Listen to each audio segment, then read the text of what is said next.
పెట్టాం, మిగిలింది ఏదో వృధా చేసామంటే దాని ప్రయోజనం పొందలేకపోయి. వందా ఖర్చు పెట్టి సద్వినియోగం చేసుకోగలిగితే ఇచ్చిన వాడికి ఆనందం, మనకి ఆనందం. ఓ బంగారం వస్తువు ఉండింది, దానికి మనం చేతికైనా ధరించాలి. లేదు ఏదైనా పుణ్య దివసం నాడు దానం ఇచ్చి ఆ పుణ్యమైనా పొందాలి. లేని దాని గురికి పెట్టులో పెడితే ఉపయోగం. రుక్మిణీ కళ్యాణం ఆ బంగారపు ఆభరణం లాంటి దాన్ని వినియోగించుకునే విధానం ఏమిటంటే కేవలం పెళ్లి కావడం కోసం కాదు, తర్వాత కాపురం బాగుండడానికి కూడా ఇది బాగుంది. అంటే పెళ్ళి అయిన వాళ్ళు కూడా వినవలసిన వ్యవహారం. ఇన్నేళ్ళీ కాపురం ఉండవలసిన విధానం. అసలు మన మధ్యలో ఇంత ప్రేమ ఉందా, ఇంత అనుబంధం ఉందా? రుక్మిణీ కృష్ణుల మధ్య నడిచినటువంటి రాయబారాలు, సన్నివేశాలు, వర్ణనలు భార్యాభర్తలు ఇద్దరినీ కూడా ఆలోచింపజేస్తాయి. పెళ్లి కాకుండా ప్రేమలో పడ్డామనే వాళ్ళని కూడా ఆలోచింపజేస్తే అసలు అది నిజమైన ప్రేమనా, ఒట్టి ఆకర్షణ? వీళ్ళ ప్రేమ అని మన వాళ్ళు, మన యువతలో అనుకుంటున్న దాంట్లో 99% ఆకర్షణే, ప్రేమ అనడానికి లేవు. ప్రేమ అయితే తల్లి పట్ల కూడా ఉండాలి, తండ్రి పట్ల కూడా ఉండాలి, అందరి పట్ల ఉండాలి. ఒక వయసులో ఉన్న అమ్మాయి పట్ల ఉండేది ప్రేమ ఎలా అవుతుందంటే ఆకర్షణ అవుతుందిగా. ఆర్టీసీ బస్సులో కూర్చున్నాక 20 ఏళ్ళ అమ్మాయి ఇచ్చి సీట్ అడిగితే ఎవడైనా ఇస్తాడు, 70 ఏళ్ళ ఆవిడ అడిగితే ఇవ్వాలి. అప్పుడు అది ప్రేమ కింద లేక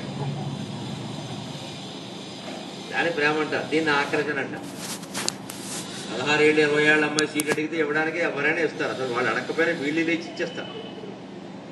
70 ఏళ్ళ ఆవిడ, 80 ఏళ్ళ ఆవిడ, మరి ఎవరైనా గర్భిణీ స్త్రీ ఉంటే మనం వీడియో చూసి అమ్మ మీరు కూర్చోండి అంటే వాడికి ప్రేమ ఉన్నట్టే.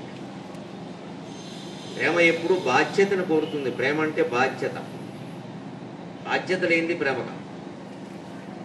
కేవలం ఏదో ప్రేమించారన్నాం కాదు. ప్రేమ పట్ల నిజమైన బాధ్యత ఉంటే ఆ మనిషి మనకి దక్కడం సమస్య కాదు, ఆ మనిషి బాగుండడం ప్రధానం. అందుకే నీ సుఖమే నేను కోరుకున్నా, నేను వీడు ఎందుకే పోతున్నా అన్నారు బాధపాడు. నిజంగా సుఖాన్ని కోరుకుంటే వదిలేకొని చూస్తే వదిలేయాలి, ఇంక వెంటబడి వేధించకూడదు. వీళ్ళు అలా కాదు, విచిత్రంగా జరుగుతున్నాయండి. దానికి అన్నిటికీ రుక్మిణీ కళ్యాణంలో సమాధానం ఉంది. కేవలం ఇదేదో భాగవతం పుణ్యం కోసం వినేటువంటి వ్యవహారం కాదు, పుణ్యం కూడా అందులో. పుణ్యంతో పాటుగా జ్ఞానం, లోకాన్ని తెలుసుకునే విధానం అన్నీ ఉన్నాయి. దాన్ని ప్రారంభిస్తూ యథావిధిగా సుఖమహర్షి పరీక్షిత్ మహారాజుతో అంటున్నాడు. పాత కథలు చెప్పినవి ముగించి, జరాసంధుని వధ మొదలైనటువంటి ఘట్టాలు ముగించి, ముఖ్యంగా కిందటి నెలలో మనం చెప్పుకున్న ముచుకుంద వృత్తాంతం, మూసీ నదికి దానికి ఉండే సంబంధం చెప్పుకున్నాం.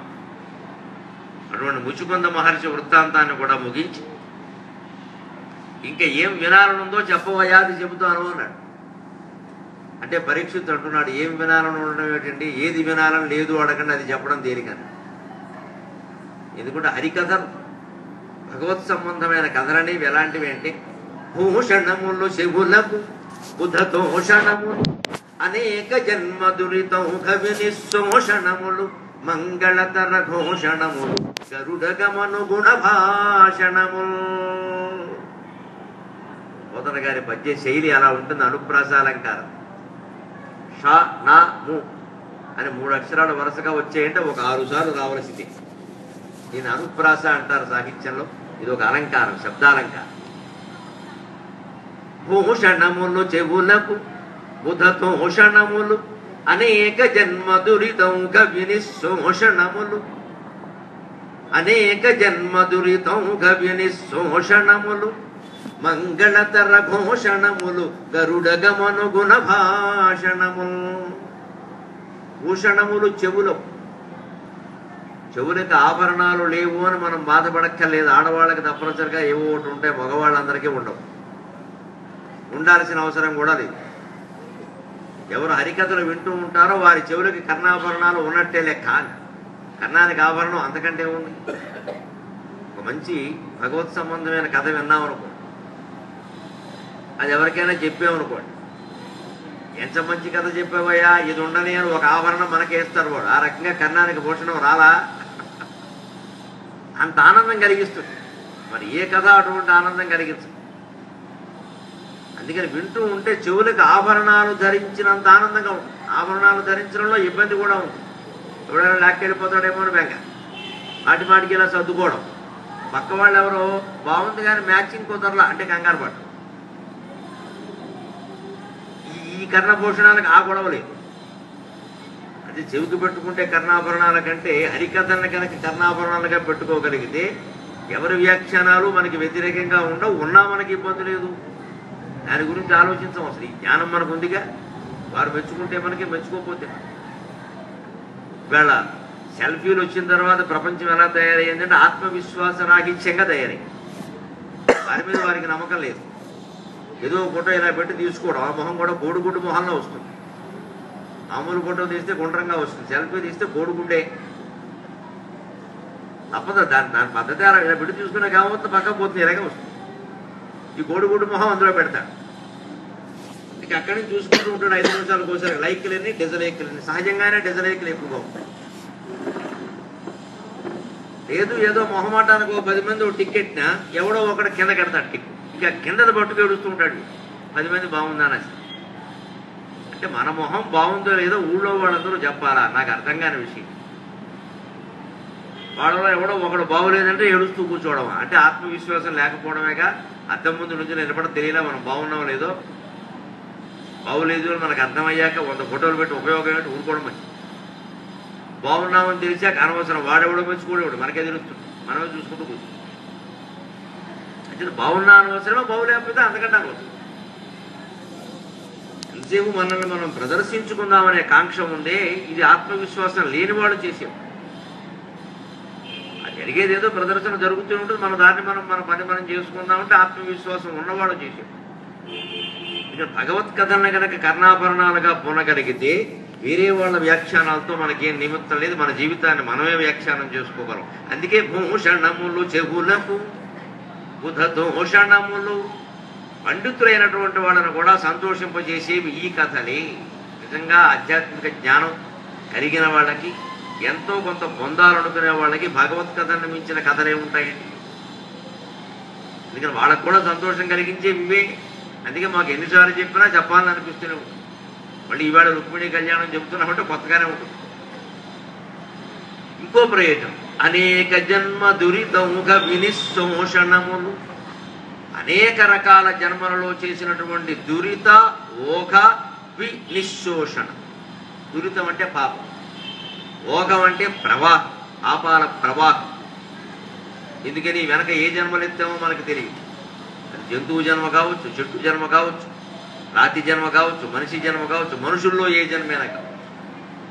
ఏం చేసామో కూడా తెలియదు. కానీ మనకి వేళ గుర్తు వచ్చినా రాకపోయినా అవన్నీ మన మనస్సులో నాడులలో నిక్షిప్తమై ఉన్నాయి. 72,000 నాడులు ఉన్నాయి శరీరం, పెద్ద చిన్న అన్నీ కలిపి. అందుకే పూర్ణాయుర్దాయం అంటే 72 ఏళ్ళు లెక్క. 72 దాటితే మిగిలిన జీవితం బోనస్, ఎల్ఐసి వాళ్ళు ఇచ్చే బోనస్. 72 కటాఫ్ చాలు, అంతకంటే అక్కర్ల. జాతకం ప్రకారం పూర్ణాయుర్దాయం అంటే 72. 72 దాటి బతికామంటే ఇంకా ఎక్కువ బతికేసాం అనమాట. ఏమైనా చేసామని ఆలోచించుకోవాలి. 72 లోపు అయితేనే కాస్త అకాల మరణం కింద లెక్క, 72 దాటితే సహజ మరణం. ఎందుకని 72,000 నాడు సరిగ్గా మనకి బాగా ఆశీర్వచనంలో ఎప్పుడైనా కాస్త భావోద్వేగం కలిగితే 1000 ఏళ్ళు బతుకు, 1000 ఏళ్ళు బతుకుంటాం, 100 ఏళ్ళు కాదు, 1000 ఏళ్ళే. ఇదే లెక్క 72 నుండి 1000, 72.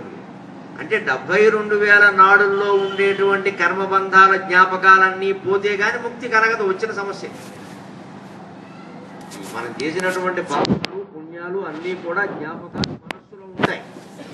ఈ మనస్సు గాలి, ప్రాణవాయువు మించి మనస్సు ఏర్పడింది. మనస్సుకో రూపం లేదు, ప్రాణవాయువు మించి మనస్సు ఏర్పడింది. అందుకే అన్నమయ కోశం, ప్రాణమయ కోశం, మనోమయ కోశం అన్నారు కూడా. ప్రాణమయం నుంచి మనోమయం ఏర్పడింది. అందుకే మనస్సును నిగ్రహించాలి, మనస్సుని ఆపాలి అంటే ప్రాణాయామం ద్వారా సాధ్యం. ప్రాణవాయువుని బెగబట్టగలిగితే ఆలోచించడం ఆగిపోతుంది. కుంభకంలో తెలుస్తుంది అందరికీ. గాలి పైకి లాగి కుంభించగలిగితే మనస్సు ఆగిపోతుంది. ఎంతసేపు అనేది వేరే విషయం ఆగుతుంది. మహాయోగులు ఏడ తరబడి ఆపిన వాళ్ళు ఉన్నారు, 2 నిమిషం ఆపలేని వాళ్ళు ఉన్నారు. అయితే శక్తి హార్స్ పవర్ తేడా దానికే ఉంది. అందుకే ఆ మనస్సులో ఉండే జ్ఞాపకాలు ఏమైతే దానికి రూపం లేదు కదా. ఆ ఉన్న జ్ఞాపకాలు ఈ శరీరంలో మనస్సు ఉండడం వల్ల ఈ నాడులకు పట్టుకుంటాయి. నరాలకి పట్టేసింది, నరాలకి పట్టేసింది అంటారు.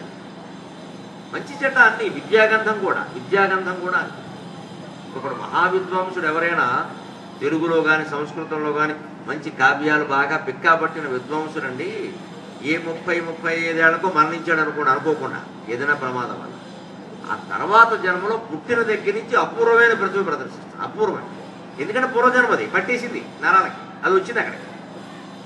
అదే సహజం. ఆయనకి ఎలా వచ్చింది ఈ విద్య, ఆయనకి ఎలా వచ్చిందంటే కొంతమంది సహజం అండి, సహజం. ఏమిటి సహజం? సహా జాయతే ఇది సహజం. సహా జాయతే అంటే కూడా పుట్టింది. కూడా ఎందుకు పుడుతుంది? ఇందువల్ల. ఇదంతా శాస్త్రీయం. ఇందులో విశ్వాసం కాదు, కర్మ సిద్ధాంతం, విశ్వాసం కాదు, పూర్తి తర్కం. హాయిగా శాస్త్ర విజ్ఞానంతో ఒప్పించవచ్చు. మనం ఏదో నమ్మకం కింద చెప్పాల్సిన కర్మేం లేదు. హిందూ ధర్మంలో అలాంటివి ఉండవండి. అంటే శాస్త్రీయ విజ్ఞానం, సైంటిఫిక్ నాలెడ్జ్, అది గ్రహించాలంటే తేడా. 72,000 నాడులు. ఈ మనస్సులో ఉన్న జ్ఞాపకాలన్నీ ఈ నాడులకు పట్టడం, ఈ నాడుల్లో ఉండడం, ఈ నాడులు తిరుగుతూ ఉంటే జీవుడు చుట్టూ, జీవుడు ఏ నాడిని ఎప్పుడు తాకుతాడో లేదా ఏ నాడి ఎప్పుడు జీవుణ్ణి తాకుతుందో మనస్సుని, అప్పుడు ఆ కర్మఫలం వస్తుంది. అందుకే ఈ 72,000 నాడులకి మూలంగా మళ్ళీ మొదట కుదురు అంటామే, కుదురు అది 100 ఉంటాయి. ఆడవాళ్ళు తలదూకుంటే ఈ జడ ఇంత పొడుగుంటుందో కేశపాశం, దానికి కుదురు ఉంటుంది. ఇక్కడ అది కుదురు, అది కుదురుగా ఉంటే అన్నీ ఉంటాయి. అందుకని కొస పట్టుకుని లాగితే ఒక్క వెంట్రుకే వస్తుంది, కుదురు పట్టుకుంటే చాలా వస్తుంది. ఆ కుదురు మనకి సరిగ్గా ఈ నాభి ప్రదేశంలో ప్రతి మనిషి, ఇందులో స్త్రీ పురుష భేదం లేదు, జంతువులకు కూడా భేదం, అన్నిటికీ నాభి ప్రదేశం. ఈ నాభి చుట్టూ ఈ 100 నాడులు కూడా ఇలా గుండ్రంగా తీగల్లా చుట్టుకుని ఉంటాయి. అవి బాగా తీగ చుట్ట ఆకారంలో ఉంటాయి, గుండ్రంగా. మన ఫ్యాన్లో ఉండే వైండింగ్ వైర్, రివైండింగ్ వైర్ అంటే ఆ వైర్ లాగా బాగా బలంగా బీరకాయ పీచులో చుట్టేసి ఉంటాయి. అవి సుడిగుండంలా తిరుగుతూ ఉంటాయి, గుండ్రంగా ఇలా గుండ్రంగా తిరిగి మళ్ళీ లోపలికి వచ్చి మళ్ళీ లోపలికి వచ్చి మళ్ళీ తిరిగి మళ్ళీ లోపలికి వచ్చి మళ్ళీ తిరిగి మళ్ళీ లోపలికి. గందరగోళం అంతా ఇక్కడ జరుగుతుంది. అక్కడే సరిగ్గా నాభి మధ్యంలోనే జీవుడు ఉంటాడు ఖచ్చితంగా. మనం జీవుడు నేను నేను నేను అనేది అక్కడ నుంచి వస్తుంటాం. సరిగ్గా అదే మణిపూర చక్రం, విష్ణు స్థానం. ఆ మణిపూర చక్రంలో ఉంటాడు ఈ జీవుడు సూక్ష్మ రూపంలో. ఇంత ఊర్ధ్వముఖంగా ఇలా పైకి ముఖం పెట్టుకొని పైకి చూస్తాడు. పైకి ఎందుకు చూస్తాడంటే నాకు వెళ్ళిపోవాలన్నది, నాకు పైకి వెళ్ళిపోవాలన్నది, నాకు ఈ కర్మలొద్దు, నాకు ఈ బంధాలు వద్దు, దేవుడా తెంచేయి తెంచేయి గోలట్టేస్తుంటాడు. అంతఃకరణ అంటే అదే.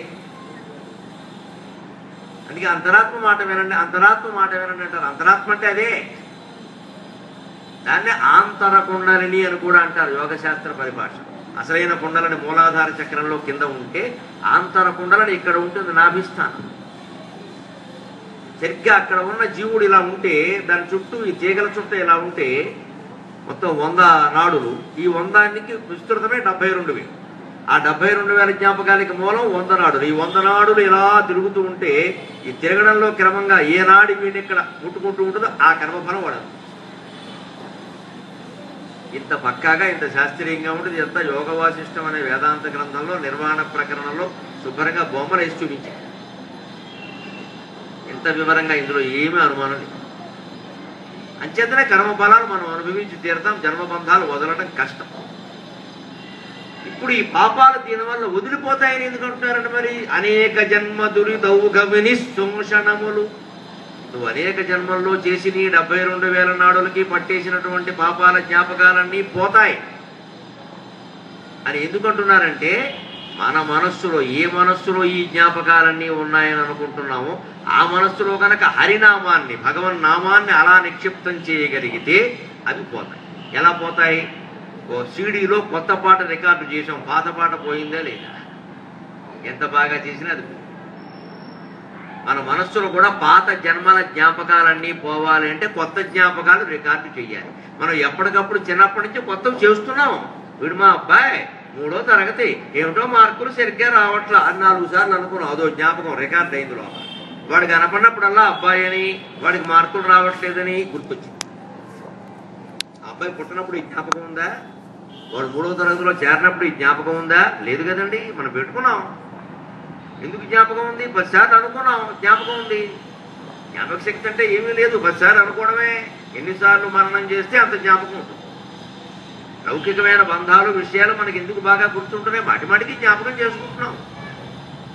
అమెరికాలో ఉన్నా సరే అమ్మాయి అలా ఉందో, అక్కడ 10 మనుషులు దొరకట్టు, ఇక్కడ దొరికేసినట్టు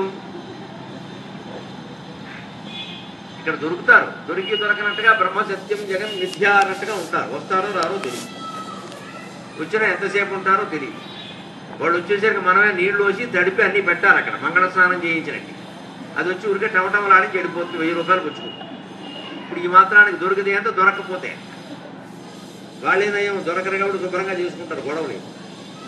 ఇక్కడ తల్లికి బెంగ అంటే ఏమవుతుంది, అప్పుడు దూరం సమస్య కాదు, నీ మనసులో ఉన్న జ్ఞాపకం ద్వారా అమ్మాయి నీ దగ్గర ఉంది. అందుకే ఫోన్లో మాట్లాడుతుంటే మనం ఎదురుగా కూర్చొని మాట్లాడినట్టుగా ఉంటుందమ్మా, అదో బంక బాగా అంటుకుంటే అంతే. ఇదే లెక్క. అదే అమ్మాయిని కానీ అదే అబ్బాయిని కానీ మీరు ఏడాది పాటు ఏదైనా కోపం వల్ల కానీ మరో కారణం వల్ల కానీ జ్ఞాపకం చేసుకోవడం మానేయండి. తర్వాత వచ్చిన జ్ఞాపకాలు విచిత్రంగా ఉంటాయి. ఏదైనా కోపం వల్ల కానీ వేరే కారణం వల్ల కానీ మానేస్తే, విరక్తి వల్ల కానీ రాదండి, కష్టం. వచ్చినా అంత బాధ పెట్టదు మనసులో, అంత ఆనందము కలగదు. అంత బాధ పెట్టదు, అంత ఆనందము కలగదు. అంటే ఈ జ్ఞాపకాలన్నీ మనమే పెంచుకుంటున్నాం. దీంట్లో వెంకటేశ్వర స్వామికి సంబంధం ఏమీ లేదు. ఈ పెంచుకున్నవి తొలగిపోవాలంటే అనేక జన్మ దురితం వినిశోషణములు. ఈ జ్ఞాపకాల స్థానంలో నిరంతరం మనస్సులో నమ శివాయ నమ శివాయ నమో నారాయణాయ నమో నారాయణాయ శ్రీమాత్రే నమ శ్రీమాత్రే నమ ఆ నామాన్ని పెట్టాలి. ఏం జరిగితే జరుగుతుందనే ధైర్యంతో ఉండాలి జీవితం, ఎలాగో జరుగుతుంది. అప్పుడు ఈ జ్ఞాపకాలు క్రమంగా పోతాయి. అది ఎలా సాధ్యం, ఎలా పెట్టగలుగుతావు? నేను చెప్పినంత మాత్రాన్ని పెట్టేస్తావా? ఆ నామం మీద అంత గురి కలగాలి. ముందు నాకు కలగాలి, తర్వాత మీకు కలగాలి. ఆ గురి కలగాలంటే ఈ కథ వినాలి. అదిగో రుక్మిణీదేవిని ఇలా కాపాడాడు, అదిగో ప్రహ్లాదుని ఇలా కాపాడాడు, అదిగో కుచేరుని ఇలా కాపాడు, నన్ను మాత్రం కాపాడాలి. నేనెందుకు కంగారు పడ్డాను? పూరి అవన్నీ పూర్వకథలు అనుకున్నా, ప్రస్తుతం మాత్రం లేవా? మన జీవితంలో మనకి మాత్రం లేవండి. ఏదో ఆపద వస్తే భగవంతుడు దండం పెట్టుకుంటే, మొక్కుకుంటే, లేదు పూజ చేస్తే, లేదు ప్రదక్షిణం చేస్తే, లేదా నామస్మరణ చేస్తే తీరే అనుకునేవి మనకి లేవండి. మన అనుభవాలు మనకే ఉన్నాయి, ఎవరవో మనకెందుకండి? అప్పుడు మనకి గురి కుదరలా? ఆ గురి కుదిరిన ఘట్టాలు గుర్తు చేసుకుని మన మనస్సుకు మనమే నచ్చ చెప్పుకుని ఇది ఖచ్చితంగా పాపాలు పోగొడుతుందో మనస్సా నేను చెప్పినట్టుకుని ఎందుకు చెడిపోతాం? మానస సంచరరే బ్రహ్మణి మానస సంచరరే మదసిఖి పించ అలంకృత చీకురే మదసిఖి పించ అలంకృత చీకురే మగనీయ కపోల విజిత ముకురే మద మానస సంచరరే బ్రహ్మణి మానస సంచరరే. మానస అని కీర్తనలో మహానుభావుడు సదాశివ బ్రహ్మేంద్ర స్వామి మనస్సును హెచ్చరిస్తున్నాడు. మానస అంటే ఓ మనస్సా, బ్రహ్మణి సంచరరే, పరబ్రహ్మ పదార్థం గురించి ఆలోచించి ఎందుకు పరికిమరించేద్దాం అంటే అదేముంటుంది? పరబ్రహ్మ ఏమిటి నాకెలా తెలుస్తుంది అంటే, అయ్యో పరబ్రహ్మకు ఒక ఆకారం ఉంది, మన కోసం ఆ పరమాత్మ రూపం ధరించాడు, ఎంత అందంగా ఉంటాడో తెలుసా? ఎందుకంటే మనస్సుకు అందమైన రూపాలు కావాలి, అందంగా లేకపోతే అది ముట్టుకో. అందుకని ఎంత అందంగా ఉంటాడో తెలుసా? మదసిఖి పింఛ అలంకృత చికురే. నెమలి పింఛాన్ని, చికురం అంటే ఈ భాగం, మౌళి భాగంలో నెమలి పింఛాన్ని ధరించిన ఆకారం. ఓ కృష్ణుడా చాలా బాగుంటాడు అంటుంది మనం. కృష్ణుడు బాగుంటాడు, రాముడి కంటే బాగుంటాడు, కృష్ణుడి కంటే రాముడు బాగుంటాడు. ఎలా చెబుతాం? వెంటనే అది కూడా సరిపోదంటే మగనీయ కపోల విజిత ముకురే. ఆ శ్రీకృష్ణ స్వామి యొక్క చెక్కిళ్ళు, కపోలములు, విజిత ముకురే. ముకురం అంటే అద్దం, అద్దం కంటే నున్నగా ఉంటాయి కృష్ణుని యొక్క చెక్కిళ్ళు. అంటే అయితే నేను కృష్ణుడినే చూస్తా అంటుంది మనస్సు. అప్పుడు కృష్ణాలయంలో గడతాం. అది చెబుతున్నాడకే. ఊరికే వినేసి చప్పట్లు కొట్టే తేలాగా బాగుందని పాట పాడేవాడు బాగానే పాడతారు. మనకు అర్థం తెలిస్తే అనుభూతి ఇంకా బాగుంది. తెలియకపోయినా బాగుంటుంది సంగీతం, తెలిస్తే ఇంకా బాగుంటుంది. మనస్సుకి పరబ్రహ్మ మీద ఉండమని చెబుతున్నాడు సదాశివ బ్రహ్మేంద్ర స్వామి. బ్రహ్మణి సంచరరే, కృష్ణే సంచరరే అనడం లేదు. కృష్ణుడు ఎందుకు సంచరించమన్నాడు? బ్రహ్మణి అన్నాడు. ఇప్పుడు మనస్సు ఏముంటుంది? ఏమిటయ్యా బ్రహ్మ బ్రహ్మ అంటావు ఊరికే? ఎవరేమో రామ బ్రహ్మ కృష్ణ బ్రహ్మ, ఏం బ్రహ్మం?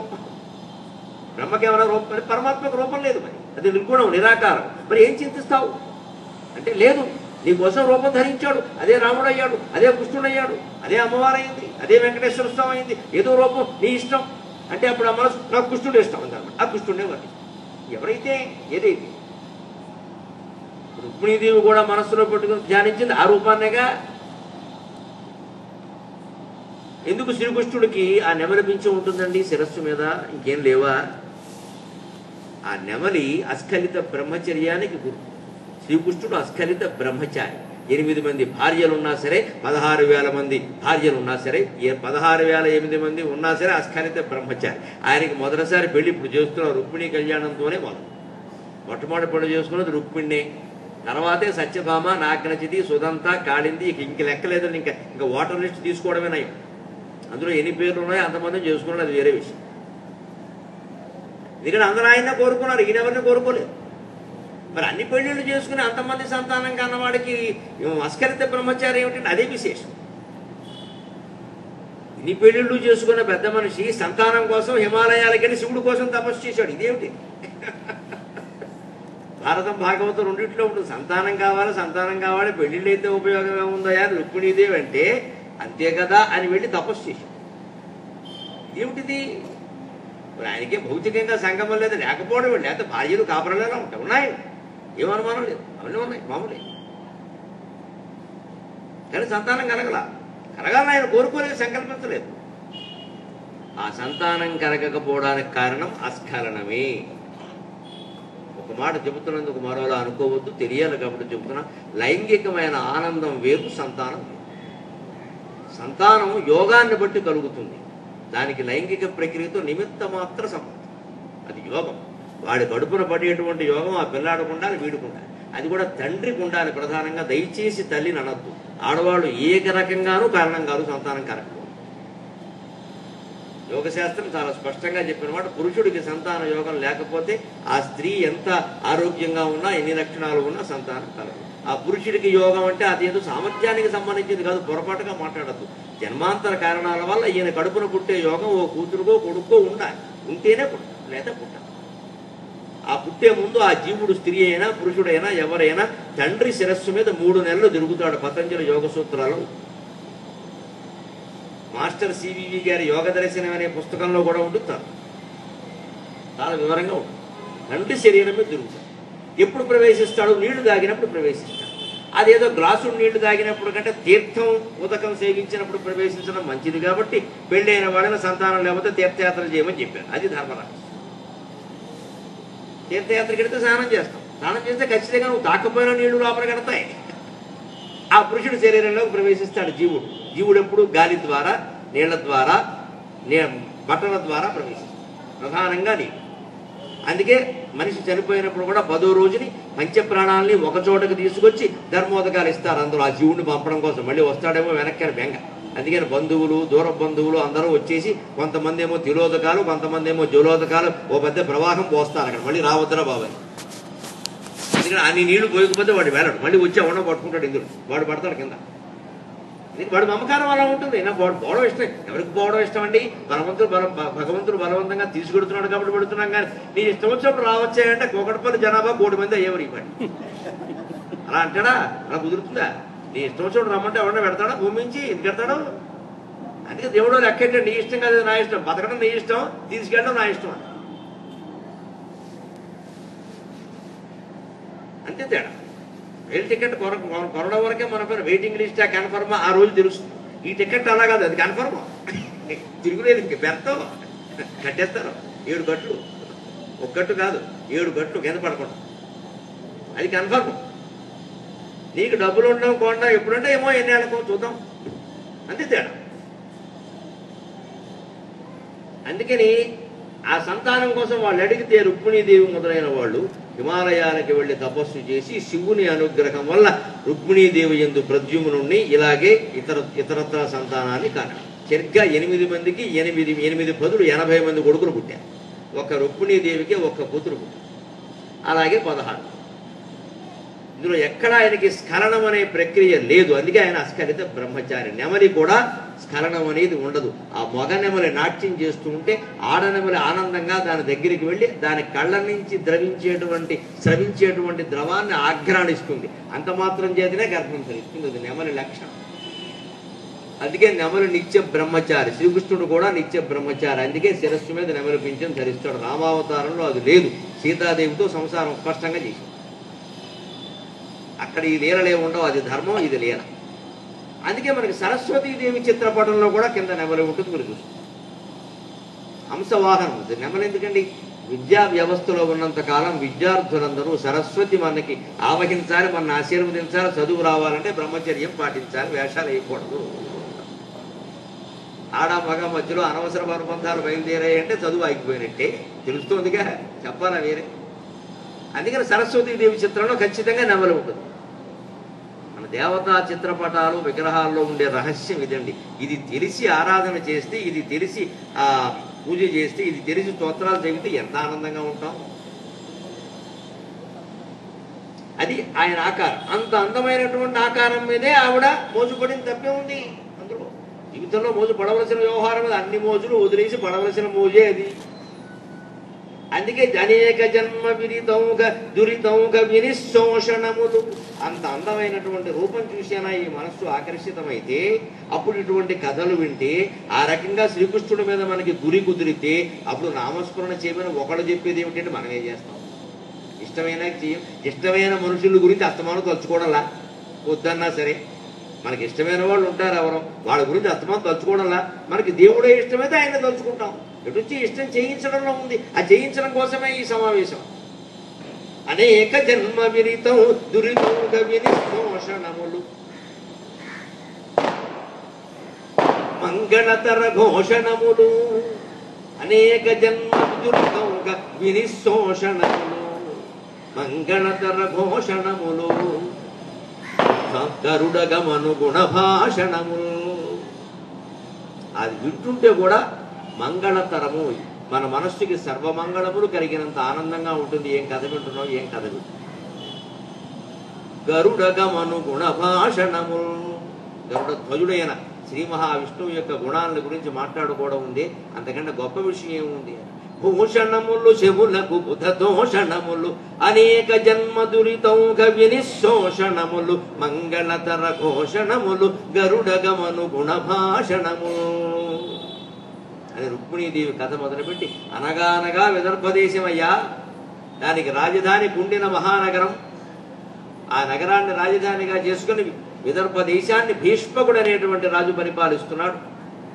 ఆయనకి 5 కుమారులు, 1 కుమార్తె కలిగారయ్యా.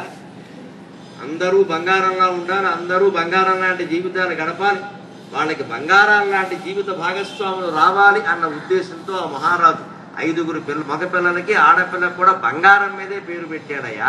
పెద్దవాడి పేరు రుక్మి, రెండోవాడి పేరు రుక్మ బాగు, మూడోవాడి పేరు రుక్మ రథుడు, 4వవాడి పేరు రుక్మ కేశుడు, 5వవాడి పేరు రుక్మ మాన్. అమ్మాయికి రుక్మిణి అని పేరు. అందరినీ రుక్కు రుక్కు రుక్కు అని పిలిచేవారు. ఎవరు పిలిచారో తెలిసింది. షార్ట్ కట్లు అలాగే ఉంటాయిగా. సంక్షిప్తంగా రుక్మ అంటే బంగారు, రుక్మ బాగు బంగారు బాగులు కలిగిన వాడు, రుక్మ కేశం బంగారంలా మెరిసిపోయే వెంట్రుకలు కలిగిన వాడు. చిన్నప్పుడు ఏదో హెన్నా పెట్టేసి ఉంటాడు, అదే లేదా ఎందుకుంటాడు. రుక్మ రథుడు, బంగారపు రథం ఉంటే కానీ బయటికి వెళ్ళినవాడు.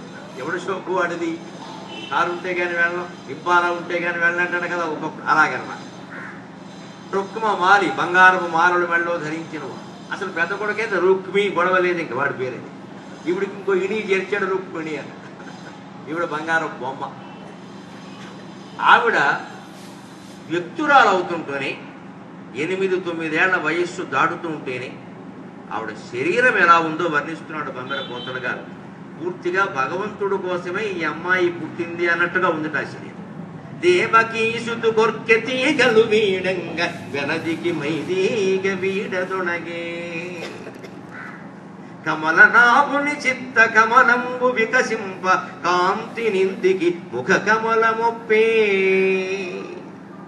మధు విరోధికి లోన మదనాగ్నిబొడమంగ కొలతికి చనుదోయి పొడుపు సూపే శౌరికి ధైర్యంబు సన్నమైడయ్యంగ జలజాక్షి మధ్యంబు సన్నమయ్యే హరికి ప్రేమ బంధమధికంబుగా కేశబంధమధికమగుచు బాలకమరే పద్మనయను వలన ప్రమదంబు నిండార నెలత యవ్వనంబు నిండియుండే లక్ష్మీం క్షీర సముద్ర రాజతనయాం శ్రీరంగధామేశ్వరీం కాశీభూత సమస్త దేవ వనితాం లోకైక దీపాంకురాం శ్రీమన్మందకటాక్షలబ్ధ విభవ బ్రహ్మేంద్ర గంగాధరాం త్వాం త్రైలోక్య కుటుంబినీం సరసిజాం వందే ముకుంద ప్రియాం. లక్ష్మీదేవే సాక్షాత్తు మళ్ళీ పుట్టింది అన్నట్టుగా ఉందిట బాలరుక్మిణి, బాలలక్ష్మిల. దేవకీసుతు గోర్కె తీగలు వీడంగ వెలదికి మైదీవ వీడదొడగే. దేవకీసుతుడైనటువంటి శ్రీకృష్ణ పరమాత్మ కోర్కెలు వీడంగా అతనిలో శృంగారపరమైన కోర్కెలు పుడుతున్నాయి. అప్పుడే మొదలైంది. ఎందుకంటే ఇలాంటి వాళ్ళని చూసినప్పుడే పుడతాయి, లేదా భగవంతుడికి ఎందుకు కలుగుతాయి? ఆయన కోరిక, ఆయనలో శృంగారపరమైన కోరికలు విజృంభింపజేసి వివాహానికి ఆయన ఉద్యుక్తుని చేయడానికి అన్నట్టుగా వెలదికి మైదీవ వీడదొడగే. ఆవిడ మీద ఒక సన్నని తీగలా ఉంటుంది. ఆ తీగ పుష్పించడం ప్రారంభించిందంటే వ్యక్తురాలైంది, పుష్పవతి అయింది అని అర్థం. దాన్ని అంత అందంగా చెబుతారు. తీగ పుష్పించడం ప్రారంభించింది అంటే పుష్పించింది, ఫలిస్తుంది. కాయ అవుతుందిగా, పిండి వేస్తుంది, కాయ అవుతుంది, ఫలిస్తుంది. పుష్పించకుండా ఫలించడమేలాగా స్త్రీ అయినా అంతే, తీగ అయినా. అందుకని మనం పుష్పవతి అనే మాట కూడా వాడతాం. తీగ పుష్పించడం అంటే ఫలిస్తుంది. ఎలాగండి? అక్కడ పువ్వులు ఉంటే కీటకాలు వాళ్తాయి మకరందం కోసం. వాటి కాళ్ళకి పువ్వుల పుప్పుడు రేణువులు అంటుకుంటాయి. బైపీసీ విద్యార్థులు చదువుతారు. మా చిన్నతనంలో చెప్పేవారు, తెలుగు మాధ్యమం కదా, ఆత్మపరాగ సంపర్కము పరపరాగ సంపర్కం అనేవారు. 6వ తరగతిలో ఈ గొడవ ఏమిటా అనుకునేవాడు. అలాగే ఉండేది భాష. ఆ కీటకం వాళ్తుంది, దాని కాళ్ళకి పుప్పుడు రేణువులు అంటుకుంటాయి. ఇది వెళ్ళి ఇంకో పువ్వు మీద వాళ్తుంది. ఈ పరాగాలు అక్కడ అంటిస్తుంది. ఇవి అవి కలిసి కాయ. ఇప్పుడు ఈవేళ పత్రిక మీరు చూడండి, విచిత్రమైన వార్త. ఈ కీటకాలు పువ్వుల మీద వాడడం లేదు, అందుకని పంట తగ్గిపోయింది. పువ్వు నుంచి పిందె రావట్ల, కాయ సమస్య లేదు. ఏ పువ్వు పిందె కావట్ల, పువ్వులుగానే వాడిపోతాం.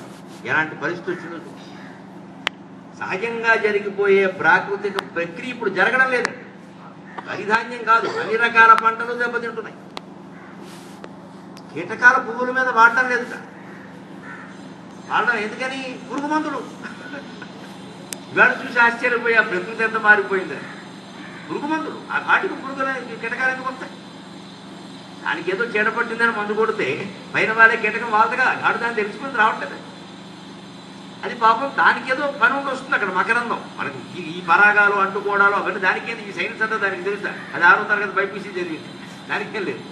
అది వాళ్ళు అని అనుకోకుండా సృష్టి నిర్మాణం అన్నప్పుడు భగవంతుడు అలా పెట్టాడు. మనం ఏం చేయక్కర్లేదు. అదే భగవత్ సృష్టి విలాసం అండి. భగవంతుడు ఉన్నాడు అనడానికి ఈ విధాలు వేరే ఉదాహరణ ఏం చెప్పక్కల. మనమే పెట్టేవి అని ఎంత సహజంగా జరిగిపోతున్నాయండి. పువ్వు వాడడం ఏమిటి, దాని కాళ్ళకేవో పుప్పుడు రేణువులు అంటుకోవడం ఏమిటి, అది అదో ఆ విషయం దానికి తెలియకుండా ఇంకో పువ్వు మీద వాడడం ఏమిటి, ఈ కణాలు మళ్ళీ అక్కడ అంటుకోవడం ఏంటి, అది అదే జాతి పుష్పం మీద వాడితే ఆత్మపరాగ సంపర్కంట, వేరే జాతి పుష్పం మీద వాడితే పరపరాగ సంపర్కంట. ఎందుకంటే మనం దేని మీద వాడాలో దానికి తెలియదుగా. ఇవి 2 రకాల రావడం ఎంత విచిత్రం అండి. ఇది సైన్స్ అంటున్నాం కానీ మరి ఇందులో ఎంత లీల ఉందండి అసలు. ఆ సైన్స్ శాస్త్రం అయితే ఈ లీల భగవంతుడు. ఇది కాదంటాం మనం. అందుకే మతానికి శాస్త్రానికి ఎక్కడ వైరుధ్యం లేదు. మనం గుడి నమ్మకాలు పెంచుకుని దాన్ని పాడు చేస్తున్నాం. కానీ ఐన్స్టీన్ లాంటి మహానుభావుడు 3000 ఆవిష్కరణలు చేసిన శాస్త్రజ్ఞుడు అంటాడు, మతము లేనటువంటి విజ్ఞానం కుంటిది, ముందుకెళ్ళలేదు. అలాగే విజ్ఞానం లేనటువంటి మతం గుడ్డిది, మొత్తం నాశనం అవుతుంది. అటు మతాన్ని ఇటు విజ్ఞాన శాస్త్రాన్ని కలిపి బోధించగలగాలి పిల్లలు. దాంట్లో ఉండే శాస్త్రీయ విజ్ఞానం చెబితే హాయిగా విశ్వసిస్తారు. విశ్వసించడం వాటి కనపడుతుంది. పువ్వులు కాయలుగా మారడానికి కారణం మనకి తెలుస్తుంది, కానీ ఆ పువ్వులు వాలడానికి కారణం అది లేదు. దానికే తెలియదు ఎందుకు వాళ్తుందో. ఇంత జరుగుతుంది. అంచేతని ఈ తీగ మైదీగ వీడదొడగింది అంటే వ్యక్తురాలైంది అని అర్థం. సరిగ్గా ఆ లక్షణాలు మారుతాయి. 8 ఏళ్ళు దాటగానే సాధారణంగా ఆ లక్షణాలు వస్తాయి. అందుకే పూర్వకాలంలో బాల్య వివాహాలు 9 ఏళ్ళు చేసి, కాలం మారడాలు పరిస్థితులు మారడాలు వేరే విషయం. కానీ అప్పట్లో వాళ్ళ ఉద్దేశం ఏమిటి అంటే ఆ కోరికలు పురుషుల్లో కలగమంటే, పురుషుడికి 18 ఏళ్ళు దాటితే కానీ ఆ కోరిక రాదు, ఆడపిల్లలకు ఉంటాయి. ఎందుకంటే విక్తురాలు అవుతుంది సహజం. శరీర అవయవాల్లో మార్పులు వస్తే మనం వివరాలు చెప్పుకోవచ్చు, మొక్క వస్తాయి, వచ్చినప్పుడు సహజంగా ఉంటాయి. అప్పటికి పెళ్ళి అయిపోతే వీడేనే నీ మొగుడు అంటే గొడవలేదు. ఇంకా కళలు అన్నీ వాడి గురించే, అంతే. ఇంకో రెండమాట ఉండదు. అది ఎలా పెద్దవాడు చూసిన సంబంధం బాగానే ఉంటుంది, అన్ని చూస్తారు వాడు. అలా కాదని మన వాళ్ళు నవలలు రాసి నాటకాలు రాసి బ్రహ్మాండమైన ప్రక్రియలన్నీ చేసి వారు ఎంచుకోవాలి. ఇప్పుడు వారే ఎంచుకుంటున్నారు, వారే ముంచుకుంటున్నారు. నమశివాయ. తల్లిదండ్రులు గొడవ వెళ్ళలేదు. అమ్మ ఎంచుకున్నానే, అమ్మ ముంచుకున్నానే, అయిపోయింది. ఇద్దరు 2 ఫోన్లే. ఎంచుకున్నది వాళ్ళే, ముంచుకునేది వాళ్ళే. ఎంత బాగా ఎంచుకుంటారో తెలుస్తోందిగా. స్పష్టంగా న్యాయవాదులు చెప్పారు నాకు, మా దగ్గరకు వస్తున్న కేసుల్లో విడాకులు ఎక్కువ, అందున పెళ్ళైన ఏడాదిలో వస్తున్నవి ఎక్కువ. ఏడాదికి విడాకుల, దీనికి మళ్ళీ ఖర్చు ఎందుకు 10 లక్షలు? అదే బాల్య వివాహాలు బంగారు వివాహాలు జరిగిన కాలంలో విడాకులు ఎక్కడైనా ఉన్నాయంట? ఎవరికైనా తెలుసా? ఎందుకంటే అనేక విషయాలు చూసేవాడు, వీళ్ళు ఒక్కటే చూస్తున్నారు కదా. ఈ పద్యం ఇలా చెప్పడంలో ఉద్దేశం ఏమిటంటేనమ్మా, రుక్మిణీ కళ్యాణం చదివితే పెళ్ళిళ్ళు అవుతాయన్నాడే. అసలు ఈ శరీరం అందుకోసం పుట్టింది, ఈ మనస్సు ఆ అమ్మాయి కోసం పుట్టింది. ఈ మనస్సులో ఉండే వాంఛలన్నీ ఆ అమ్మాయి కోసమే పుట్టాయి అని అబ్బాయిలో స్థిరమైన భావన ఉంటే సంసారం ఎంత బాగుంటుందండి. అది రుక్మిణీ కళ్యాణం జరిగితే అందుకోసమే ఈవిడ శరీరం అలా తీగలాగా పుష్పించదు. ఎందుకుట దేవకీసితు కోర్కెతీగలు వీడంగా. ఆవిడ ముఖంలో ఒక కొత్త కాంతి వచ్చింది. 9 ఏళ్ళు 10 ఏళ్ళు 11 ఏళ్ళు అలా పెరుగుతున్న కొద్దీ ఆడపిల్లల ముఖాల్లో కొత్త కాంతి వచ్చింది. అదే వెళ్లికల వచ్చేసింది బాల అంటే అది, దాన్నే పాట. ఈ మగాయనకి వెళ్లికల రావడం ఆలస్యంగా వస్తుంది, పెళ్ళి అవగానే పోతుంది. రావడమే ఆలస్యం మన బతుకులకి. ఒకవేళ ఏదైనా కొంచెం కళ వచ్చినా 16 రోజులు కాగానే 16 కళ్ళు పోతాయి. చంద్రుడికి మళ్ళీ వస్తాయి, వీడికి మళ్ళీ రావు. అంతే.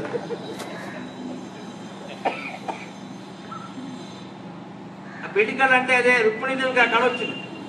కాంతిని ఇంటికి ముఖ కమల మొప్పి. ఈవిడ ముఖంలో కనిపించే కాంతి ఎలా ఉంది? కమలనాభుని చిత్త కమలంబు వికసింప. ఆ ముఖం చూస్తే కమలనాభుడైనటువంటి శ్రీ మహావిష్ణువు యొక్క అవతారమైన శ్రీకృష్ణుని ముఖ కమలం వికసించింది. అది అంటే మన జీవితం మొత్తం భగవంతుడి కోసమే.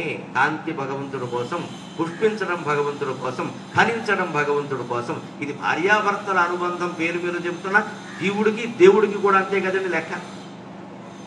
అంచేత ఇది పెళ్లి కాని వాళ్ళకి పనికొచ్చింది, పెళ్ళి అయిన వాళ్ళకి ఇంకా ఎక్కువ పనికొస్తుంది. అసలు ఇది వాళ్ళ కోసం, ఇది వాళ్ళ కోసం. నేను ఒక అందమైన చీర కట్టుకుంటున్నా, అది నా భర్త కోసం అని భార్య భావిస్తే వేరే ఆలోచన ఎందుకు ఉంటుందండి? అసలు మన వాళ్ళు అలా ఉండరుగా. ఎప్పుడైనా భర్త చూసి బాగుందో ఈ చీర అంటే బయటికి వెళ్తున్నాను కాబట్టి కట్టుకున్నా, ఇదో పనికి మేర మాట. ఇంట్లో ఉంటే కట్టుకోవా? ఇంట్లో ముసుగేసి కూర్చుంటావా? కట్టుకోవా మంచిది. మీకోసం కట్టుకున్నాననే మాట రావాలని లెక్క. అసలు ముందు మొగుడు మెచ్చుకోగానే నువ్వు మెచ్చుకున్నావు, అదే 10,000 అంతే. మీరు మెచ్చుకుంటారని కట్టుకున్నా, మీకు నచ్చుతున్న కట్టు. అప్పుడు ఆ మొగుడు ఇంత లావు అవుతాడు, 2 కేజీలు పెరుగుతాడు. తర్వాత కొంచెం షుగర్ తగ్గించచ్చు. బయటికి వెళ్తున్నాడు కాబట్టి కట్టుకున్నానంటే పైకి మాట్లాడితే మొగాడిగానే చెబుతున్నా. ఏముంటుంది తెలుసా మనసులో? నా కోసం కాదు, బయటికి వెళ్తున్నాడు. ఎన్ని రకాల చికాకలు ఒక మాట. పోనీ మాట్లాడిన మాట వల్ల ఏమైనా ప్రయోజనం ఉందా? తగదా తప్ప. ఇప్పుడు అబద్ధం కోసమే ఆ మాట మాట్లాడచ్చుగా, బే పుల్లెట్టడమేమో. అలాగే ఏదైనా సరే మాట్లాడాడు. ఒక శుభవార్త చెప్పాడు భర్త, ముందు భార్య చెప్పాలి.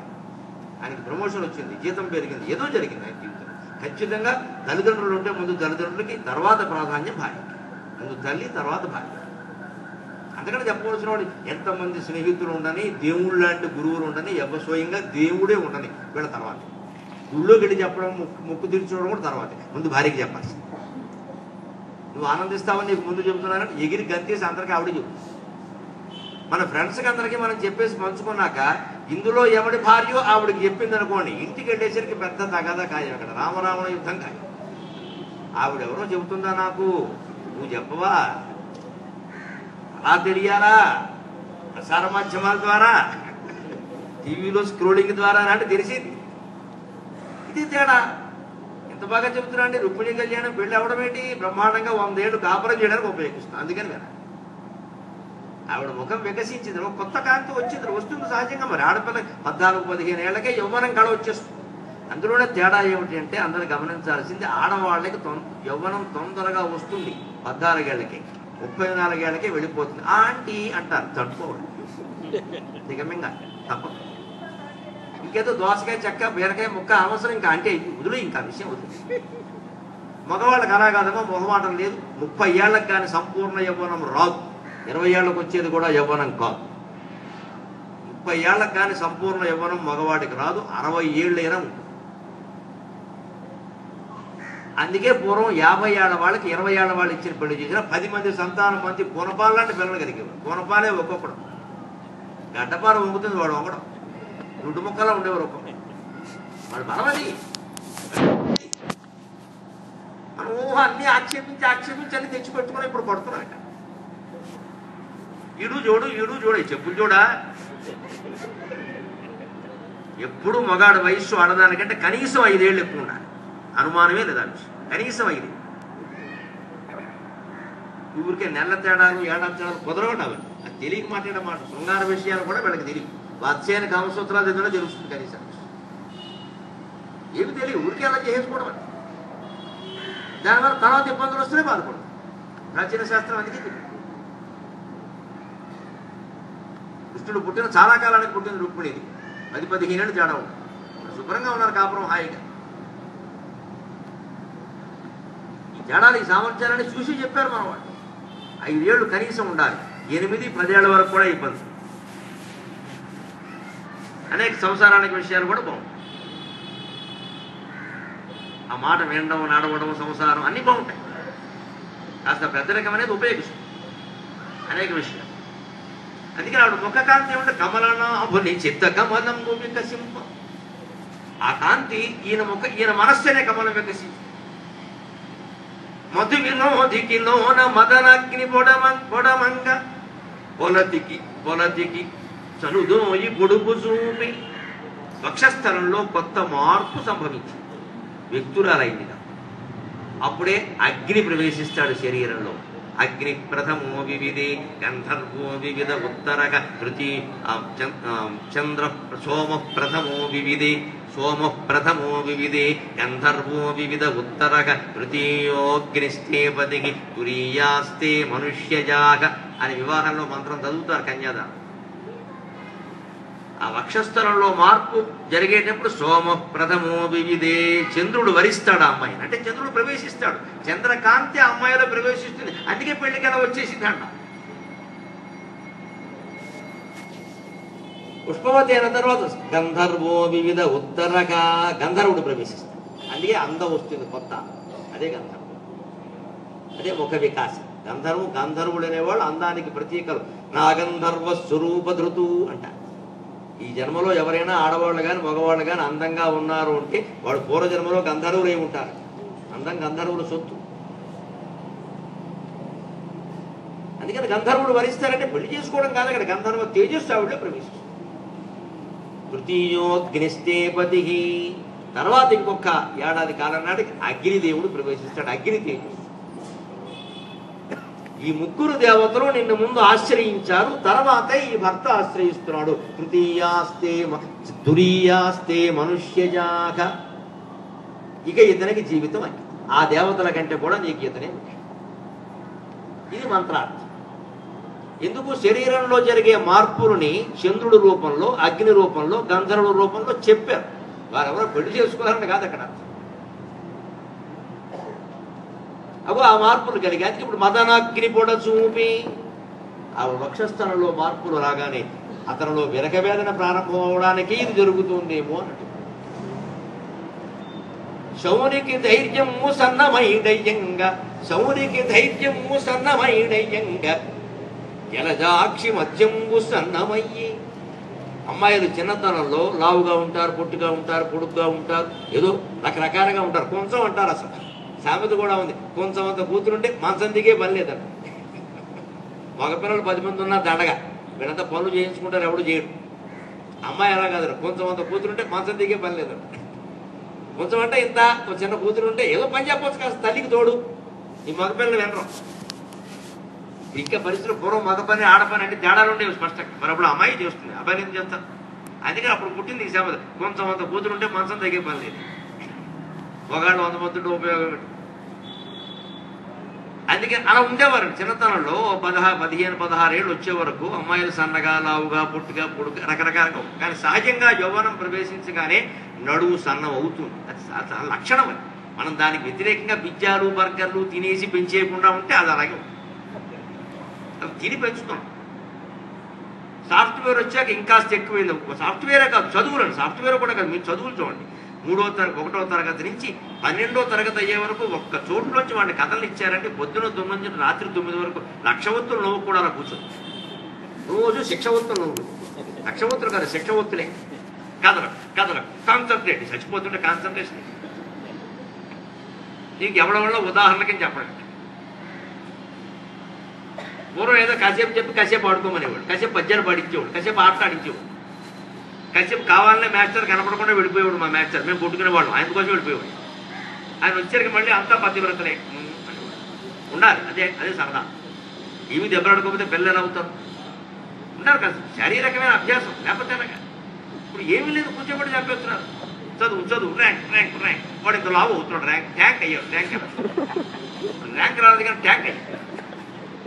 ఈ స్థూలకాయం ఏదో ఆరోగ్యం అనుకోకుండా చాలా ప్రమాదం, ఆందోళన వల్ల పెరుగుతోంది. మీకు పెద్దవాడు కూడా గమనించుకోండి, షుగరు బీపీ కారణం ఆందోళన. ఆ ఆందోళనలో ఉన్నప్పుడు షుగర్ వస్తే థైరాయిడ్ వస్తుంది, పెరిగిపోతారు. షుగర్ ఎక్కువ కాలం అలా ఉంది అంటే థైరాయిడ్ కారణం అవుతుంది, అది గుండె నొప్పికి కారణం. పెరిగిపోతారు. ఇంకా థైరాయిడ్ ప్రవేశించి కంఠము నాళాలు పెరిగి ఇంక చెప్పడం, ఇంక పట్టుకొని ఇంక అయిపోతాడు. అది పెరగకుండా ఉండాలి అంటే ఆందోళన మనసులో లేకుండా చూసుకోవాలి. ఒకే చోట కూర్చుని ఉండకూడదు ఎప్పుడు. ఒక అరగంట కూర్చున్నా గంట, ఎక్కువ గంట లేవాలి వెంటనే, ఒక 5 నిమిషాలు. అంతెందుకు ఈ కాలంలో ఉపయోగపడే విషయం చెప్తున్నాను. మీకు ఫోన్ వచ్చినప్పుడల్లా నిలబడి నడుస్తూ మాట్లాడండి. ఎక్కడో పెట్టండి, ఫోన్ జేబులో పెట్టుకోకండి, దూరంగా పెట్టండి, ఏం పర్వం. ల్యాండ్ ఫోన్ పెట్టినట్టే పెట్టండి, అది వినపడేలా ఉంటే చాలు. వినపడుతుంది, ఇంతలా డోర్ ఎట్టారుగా, ఇది వినపడదు. అక్కడికి వెళ్ళాలి, అది తీసుకోవాలి, తిరుగుతూ పెట్టండి. కనీసం రోజుకి ఎంత లేదన్నా ఈ వేళ ఉన్న మాటలో ఒక గంట సేపు మాట్లాడుతున్నారు, అన్ని కరెక్ట్. కనీసం ఆ గంట నడిచినట్టు. మళ్ళీ వచ్చి కూర్చోవడమే, మళ్ళీ లేవడమే. కానీ లేవకుండా కొంచెం కూర్చుని అన్ని టేబుల్స్ పెట్టుకుని దగ్గర పట్టు రోగిష్టివాడు పని. ఆరోగ్యవంతుడు ఈ పని చేయకూడదు. ఆరోగ్యం ఉండాలన్నా ఈ పని చేయకూడదు, లేవాలి. ప్రతి దానికి లేవాల్సిందే, పక్కకి వెళ్ళాల్సింది. అలా 4 సార్లు లేస్తే ఆరోగ్యం లేకపోతే ఇదే పరిస్థితి. అందుకే నడువు సన్నగా ఉండేది పూర్వం. ఆ సన్నగా ఉన్నా నేనేం చెబుతున్నా అంటే కవి చిత్రంగా, శౌరికి ధైర్యంబు సన్నమైడయ్యంగా. ఈ అమ్మాయి యొక్క అందమైన నడువు చూస్తే ఆయన ధైర్యం సన్నగిల్లిపోయి, అమ్మాయిని ఇప్పుడు చేసుకుంటావా అని అప్పుడే వెనకవేదంలో పడ్డాట కృష్ణుడు. ఈయన తెలియదు, పోతన గారికి తెలుసు. ఇక కృష్ణుడికి అసలు ఈ కబురే తెలియదు, ఈయన ఊగిస్తాడు. ఆయన కూడా ఇంకా వెనకవేదంలో పడిగి నడువులాగే చిక్కిపోతాడు, సన్నమయ్యడయ్యాడు అనడానికి వీలుగా. జలజాక్షి మధ్యంబు సన్నమయ్యి. అంతేకాదు, ఆ వయసు వచ్చాక అమ్మాయిలకు 15-16 ఏళ్లలో కేశపాశం విపరీతంగా పెరుగుతుందంటే అది పెరగనయ్యా, అది సౌభాగ్య సూచన. హరికి ప్రేమబంధమధికంబుగా కేశబంధమధికమగుచు బాలకమని. చిన్నపిల్లల చుట్టూ చింపిరి చుట్టూ కొద్దిగా పీచులా ఉంటుంది. 16 ఏళ్ళు దాటేసరికి అమ్మాయి చుట్టూ ఒత్తుగా ఇలా బ్రహ్మాండమైన నాగుబావులా పెరగని. జడ వెయ్యాలి శుభ్రంగా, దానికి చివరి జడగంటలు పెట్ట, చిక్కు దియ్యాలి, నూనె రాయాలి, జడ వెయ్యాలి, జడగంటలు పెట్ట. ఈ పనులు చేయడానికి పూర్వం ఆడాలి ఖాళీగా ఉండేవాడు కూడా లేదు. ఉద్యోగాలు వచ్చాక వాళ్ళు వేసుకోవడం మానేశారు, వేయడం మానేశారు. చేయొద్దని కాదు, ఏది ఉన్నా మన పనులు మనకు ఉండాలి, చేసుకోవాలి. ఏదో ఈ భారం తగ్గించుకుంటే అవి నడుస్తాయి, లేకపోతే ఏ ముద్దు ముచ్చట ఉండదు. ఇంకా ఇప్పుడు జడ అయ్యాక ఏం చేస్తారు, క్యాటింగ్ గొడవలేదు. అది కూడా మళ్ళీ మంగళవారం శుక్రవారం కూడా చూడండి, అబ్బా ఎంత సౌభాగ్యము,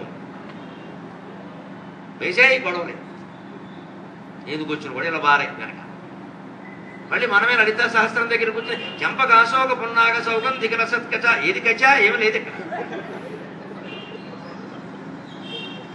ఊరికే 100 చెంపకాలు 1,00,000 సంపెంగలు 1,000 జామంతులు పెట్టి ఆవిడికి అభిషేకం. ఆవిడికి ఎందుకు చక్రాలు? అవి నువ్వు పెట్టుకోమని చెప్పారు. దాని ఉద్దేశం అది. చంపక పుష్పాలు ధరిస్తే స్త్రీలు ముందర పెళ్లి కాని అమ్మాయిలు ప్రధానంగా ఈ ఉద్యోగం చేసేవాళ్ళు కూడా సంపెంగ పూలు కనుక ధరిస్తే ఈ మెడ వెనకాల పేరుకునే చెమటంతా ఉందే ఆ దుర్గంధం ఉండదమ్మా. ఆ పువ్వు దాన్ని హరిస్తుంది. ఈ ముఖ కాంతి అని చెబుతున్నాడే పోతన గారు, అశోక పుష్పం ఆ కాంతిని పెంచుతుంది. అందుకని అశోక పుష్పం. పున్నాగము సౌగంధికం అన్నారా, ఈ రెండు వ్యక్తురాలైనప్పుడు శారీరకంగా నెల నెల ఉండేటువంటి ఇబ్బందులు ఉన్నాయి. ఆ ఇబ్బందుల్ని బాగా తగ్గిస్తాయి. ఆ నొప్పి లాగేయడం అంటారు, అలా చేస్తుంది కదా, సౌకర్యంగా సుఖంగా వచ్చుంటుంది.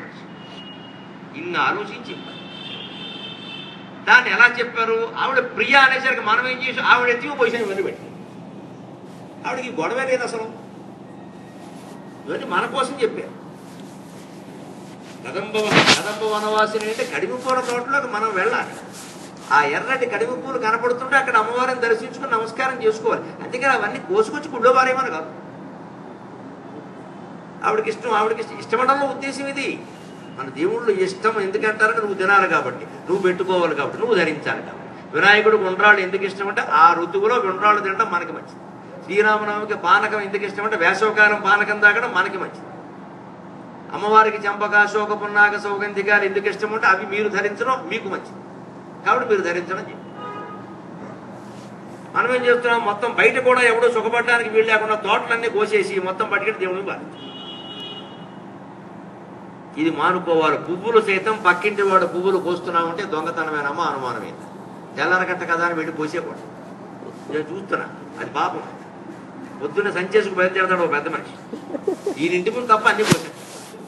పైగా వ్యాఖ్యానం నేను ఒకసారి అడిగా, నేను రైలు దిగి నేను ఇంటికి వెళ్తాను, మా ఇంటి ముందుగా లాగించేస్తున్నాడు. నేను ఆగి అడిగా, నేనని తెలియదుగా అప్పుడు ప్యాంటు చొక్కాలో అడిగా ఏమిటంటే వారికి పుణ్యం అండి. మరి నీకు చెప్పారు ఆ విషయం, వారికి పుణ్యం. ఇవన్నీ మన వాడే నాటకాలండి. మరి భగవంతుడు క్షమించడు. వాళ్ళ పూలు కొడాను నువ్వేవాడివి, వాడికి పుణ్యమో పాపం వాడు తెలుసుకుంటాడు, నువ్వేంటి తెలిసేది? ఊళ్ళో వాడు అందరూ పుణ్యాలు మనం నిర్ణయిస్తావా? అంటే మన స్వార్థం మన అవసరం అని చెప్పలేక ఇదో పెద్ద వ్యాఖ్యానం ఇక్కడ ఇలా ఎక్కడ చెప్పలేదు. చాలా తప్పది. మన ఇంట్లో దొడ్లో ఉన్న పూలు 2 జాలమ్మా, ఎందుకమ్మా విగ్రహాలకు 1000 పూలు 1,00,000 పూలు పెడతారు, చేదస్తాం. బయట ఆ పువ్వులన్నీ మీరు ఆ ఇంటి ముందు అలా ఉంచండి. అమెరికాలో అందరి పిల్లలు అమెరికాలో ఉన్నారు కదా, చాలా మంది మీరు పెడుతూ ఉంటారు కదా. అమెరికాలో ఏదైనా ఆ వీధులు అలా పెడుతుంటే పచ్చని తోటలో పెడుతున్నట్టుగా ఉంటుందండి. ఆస్ట్రేలియా అయితే మరీ తోటల మధ్య నుంచి పెడుతున్నట్టుగా ఉంటుంది. ఎక్కడ విసుగు రాదు ప్రయాణం. కారు అర్థం తీయకపోయినా సరే అలా చూస్తూ ఉంటే ఎంతసేపు అయినా అలా వెళ్ళాలనే అనిపిస్తుంది. పచ్చని వాతావరణం, పచ్చని వాతావరణం. ఇక్కడ మనమేమో గోడల మీద పోయరాదు అంతే సరిపోయింది. మనకి అదే వాతావరణం. పోయరాదు గోడ దూచి జరిపేస్తుంది. ఎందుకు వచ్చింది ఇది? ఇదే ఇందుకే. మొక్కలతో పువ్వులతో ఉండాల్సిన వాతావరణాన్ని మనం పువ్వులన్నీ తీసుకెళ్లి గుళ్ళో వేసేసి రోడ్లన్నీ పాడు చేసి, ఇది దేవుడు సంతోషించే విషయం కాదమ్మా. విశ్వం విష్ణువు, ఒక గుడి ఒకటే విష్ణువు కాదు. విశ్వమంతా బాగుండాలి ఆయన కోరుకునే. ఆయన విశ్వానికి అధిపతి, నీకు నాకు కాదు. ఆయన హెడ్ ఆఫీస్ కాదు. మనం దర్శించడం కోసం ఒక కేంద్రం అంతే. విశ్వం అంతా బాగుండాలంటే పర్యావరణం బాగుండాలి, మొక్కలు బాగుండాలి, జంతువులు బాగుండాలి, గోవులు బాగుండాలి ముఖ్యంగా. ఇది మనం శ్రద్ధ వహించడమే లెక్క. అందుకే పూర్వం వాళ్ళు ఇలా చెబుతారు, ఆ కేశపాశం పెరగని వాట పెరిగింది. ఎంత పెరిగింది? హరికి ప్రేమ బంధం అధికంబుగా. రేపొద్దున కృష్ణుడు ఈ రుక్మిణిని ఎంత లావుగా ప్రేమిస్తాడంటే ఇంత లావుగా ప్రేమిస్తాడు, ఎంత పొడుగ్గా ప్రేమిస్తాడు ఈ జడంత పొడుగ్గా ప్రేమిస్తాడు. అదో ఉపమానం. స్త్రీ అందంగా కనపడడానికి అదొక సాధనం కదండి. పూర్వకవులు జడల మీద 3 పద్యాలు రాశారు, అదొక సాధనం. పైగా తెనాల రామకృష్ణుడు చెబుతాడు, తిరుపతి వెంకట కవులు చెబుతారు, సౌందర్యానికి ఆకరమైనటువంటి వస్తువులన్నీ స్త్రీకి శరీరంలో ముందే ఉన్నాయట, వెనకాలేమున్నాయి? ఈ జడ ఒక్కటే ఉందన్నాడు. వెనకాలేముందండి? ఈ జడ తప్పితేనా? అది కూడా లేకపోతే ఏముంది? ఒకటి ప్లాట్ఫారం, గోడ. జడే అందం, అది ఉండనియాలి. అది ఎలా చెబుతున్నాడు? అందుకే ఉండనియాలని చెప్పడం కోసం పూర్వకవులు ఎలా చెప్తారు? ఇలా చెప్తారు, హరికి ప్రేమబంధం అధికంబుగా. శ్రీకృష్ణుడు యొక్క ప్రేమబంధం ఎలా ఉంటుంది అంటే ఈ కేశబంధంలా ఉంటుందండి. ఎంత ఒత్తుగా ఎంత పొడుగ్గా త్రాచుపాములో ఉంది, పైగా ఆయన పాము తల మీద ఆయన కృష్ణపాదాలు ఉంటాయి, అలాగే ఈవిడ శిరస్సు దగ్గర ఉంటాయి అని చెప్పడానికి. పద్మనయను పలన ప్రమదంబు నిండార నెలత యవ్వనంబు నిండియుండే. పద్మనయునుడైనటువంటి పరమేశ్వరుడు శ్రీకృష్ణుని యొక్క ప్రమదం అంతా ఈవిడికి, ఆనందం అంతా ఈవిడితోనే పంచుకుంటాడు. ఎంత పంచుకుంటాడు అంటే ఈ అమ్మాయిలో యవ్వనం ఎంత నిండుగా కనిపిస్తుందో అంత నిండుగా ఈవిడితో ఆనందం పంచుకుంటాడు. పద్మనయను వలన ప్రమదంబు నిండార జనత యవ్వనంబు నిండియుండే. అలాగ యవ్వనవంతురాలయ్యాక సరిగ్గా ఆ అవయవానికి, ఆ వికాసానికి తగినట్టుగానే ఆవిడ మనస్సు శ్రీకృష్ణుడిని మాత్రమే ఇష్టపడి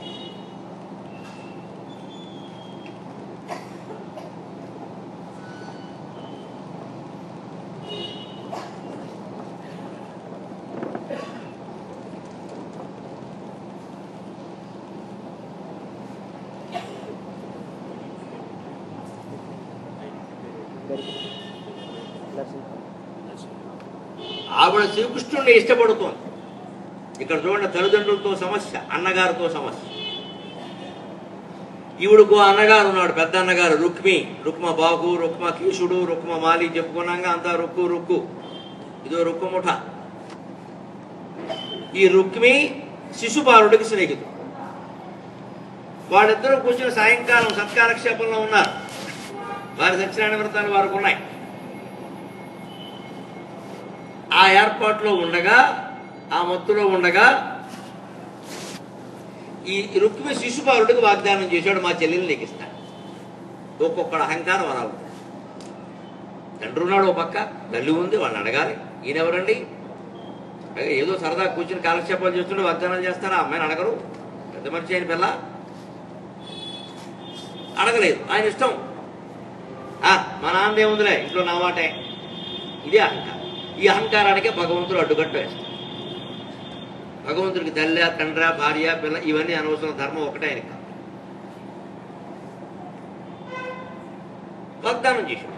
అందుకని రుక్మిణి వివాహ సందర్భం వచ్చినప్పుడు ప్రస్తావన తల్లికి తండ్రికి చెప్పేశాడు, నేను శిశుపాలుడికి వాగ్దానం చేశాను, జరగాల్సిందే. వాళ్ళు ఏమంటారు? వాళ్ళు బెదిరిపోయారు. ఎందుకంటే తర్వాత యువరాజు, రాజు కావలసిన వాడు, వీడిని ఎదిరించి చెప్పగలిగిన ధైర్యం ఆ భీష్మకుడికి లేదు. ఆయన ఇంకో రకం ధృతరాష్ట్రుడు, ఆయన అదో రకమైన.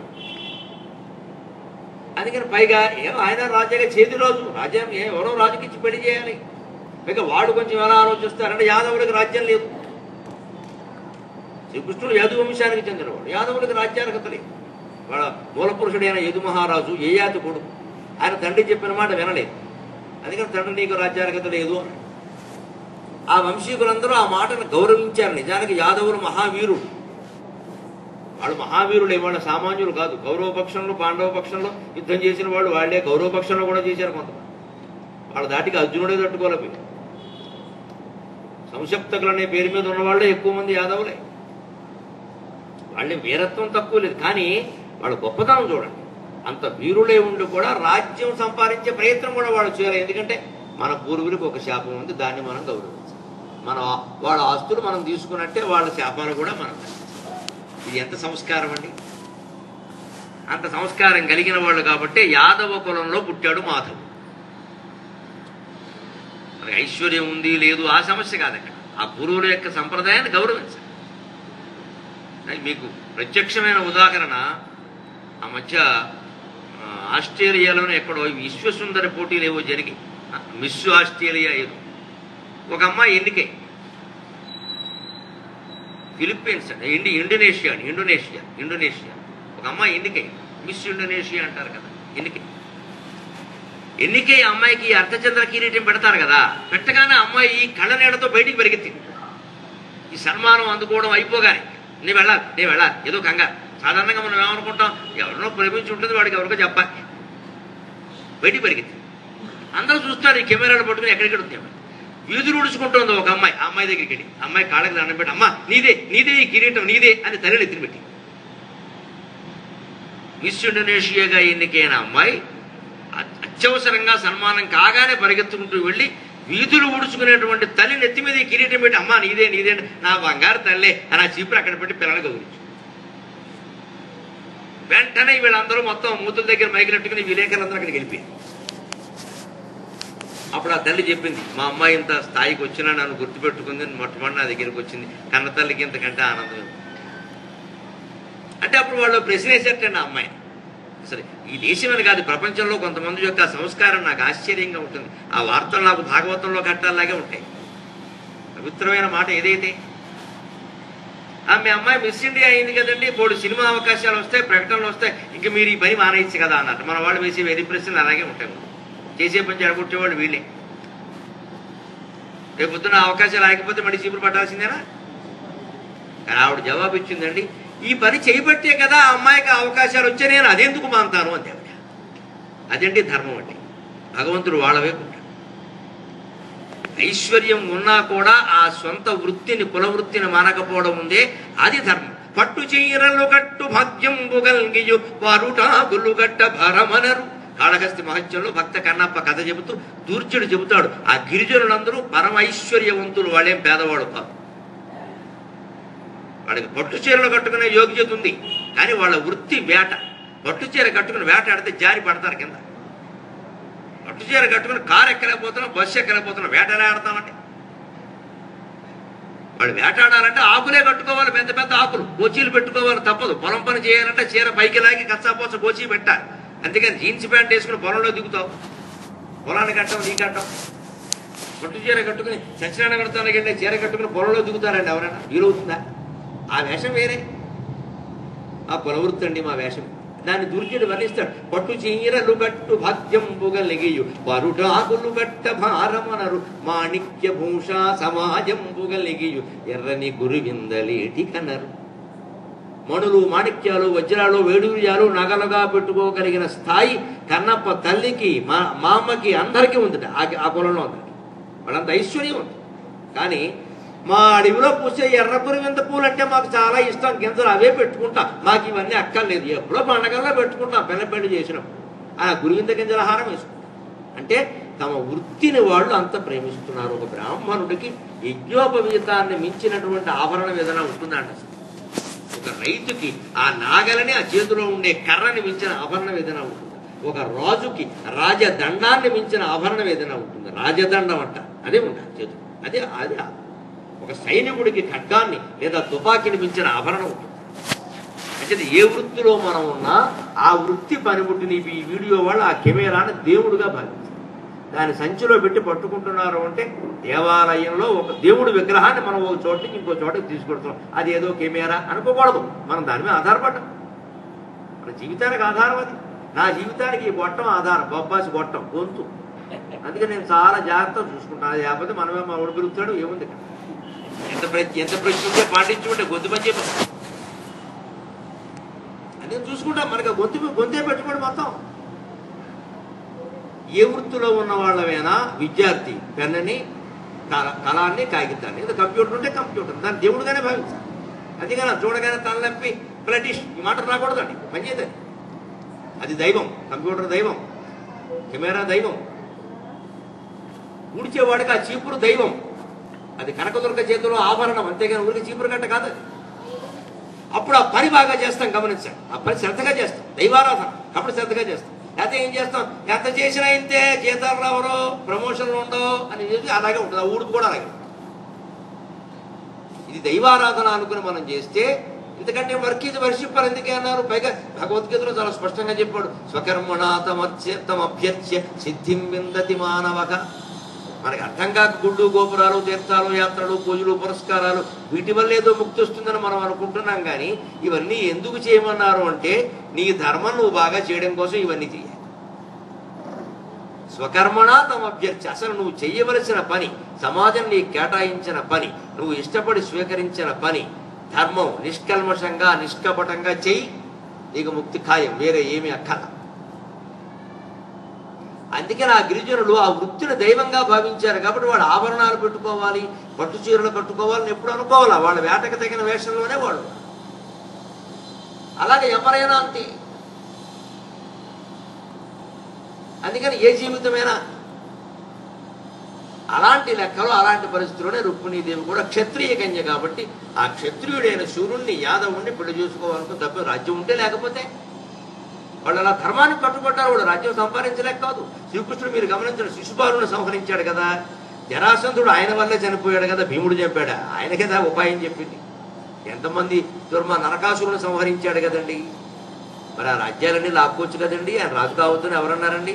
రాజ్యం నరకాసురుని చంపాక నరకాసురుడు కొడుకు ఇచ్చేసాం, శిశుపాలుని చంపాక శిశుపాలుడు కొడుకు దృష్టకేతు అని ఇచ్చాడు, జరాసంధుడు చంపాక జరాసంధుడు కొడుకు సహదేవుడు వాడికి ఇచ్చాడు. ఈయన తీసుకొద్దని ఎవరు చెప్పారండి? ఆయన దేనికి కట్టుబడ్డాడు? మన పూర్వులకు ఒక శాపం ఉంది, ఆ వంశంలో పుట్టడం మనం గొప్పగా భావించినప్పుడు ఆ శాపాన్ని కూడా వరంగానే భావించాలి.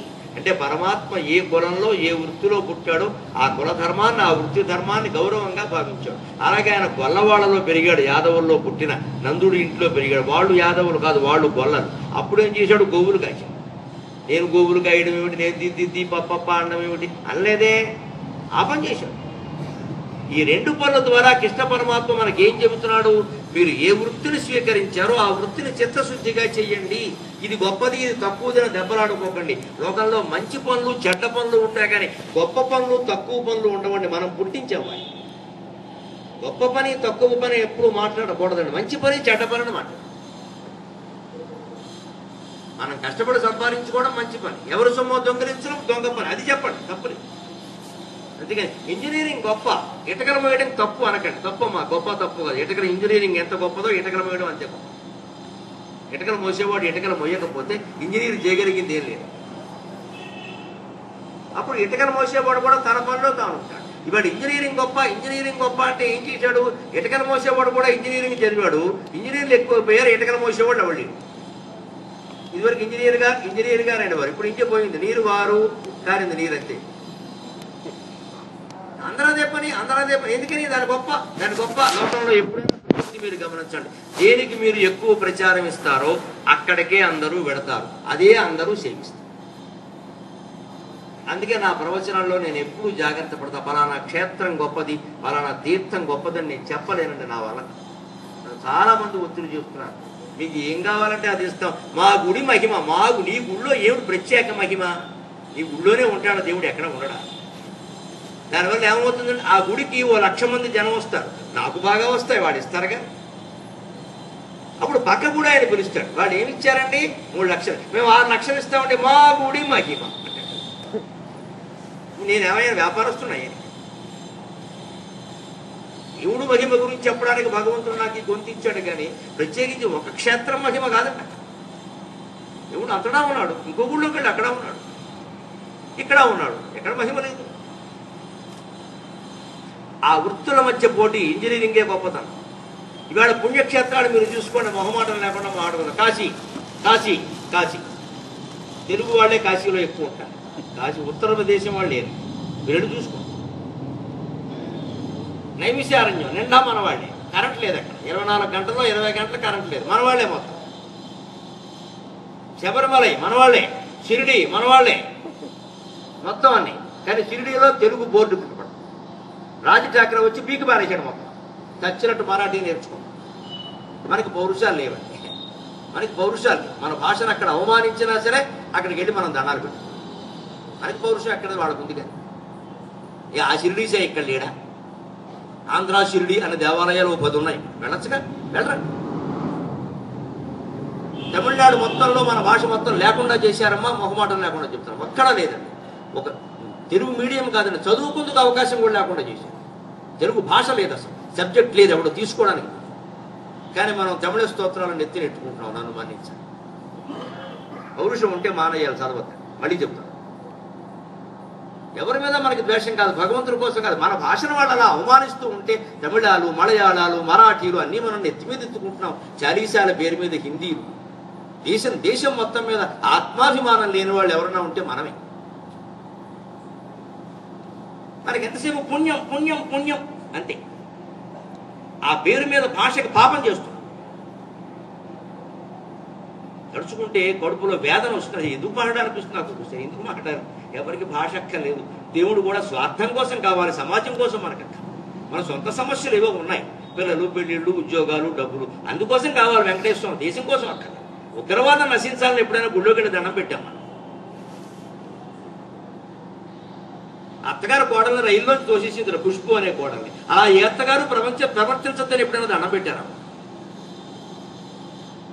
పొద్దున్న ఆ వార్త చూస్తే నాకు మా ఆవిడికి అన్నం ఎక్కరా. ఇదేం మనుషులు రైల్లోంచి తోసేయటువంటి మనిషి.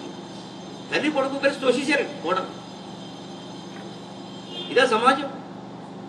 దీని గురించి దండాలు పెట్టద్దు, మనకు అక్కలేదు. అది మన ప్రయోజనం ఎంతసేపు. మా అబ్బాయి అమెరికాలో ఉన్నాడు, వాడు బాగుంటేనే చూడు, పక్కింటి వాడు అందరూ పోయినా పర్వాలేదు, వాడు బాగుంటాడు. అంటే మన శరీరం, మన బంధాలు ఇంతే ఎంతసేపు. ఇది మన భాషను పనిగట్టుకుని ఇతరులు అవమానిస్తుండే. ఎక్కడా తమిళనాడులో ఒక్కచోట తెలుగు లేదండి. ఎంత 2 కోట్ల మంది తెలుగు వాళ్ళు ఉన్నారండి. వాళ్ళ జనాభాయే 4 కోట్లు ఇంత చేస్తుంది. అందులో సగం మనం తెలుగు మాట్లాడడానికి లేదు. ఇప్పుడు చదువుకుందుకు లేకపోయాక మాట్లాడడానికి ఎందుకు ఉంటుంది? దుకాణానికి వెళ్ళాక తమిళమే మాట్లాడాలి. మొన్న చెన్నై వరదలు వస్తే కూడా దేశంలో అందరికంటే ఎక్కువ విరాళాలు ఇచ్చింది మన తెలుగు వాళ్ళే.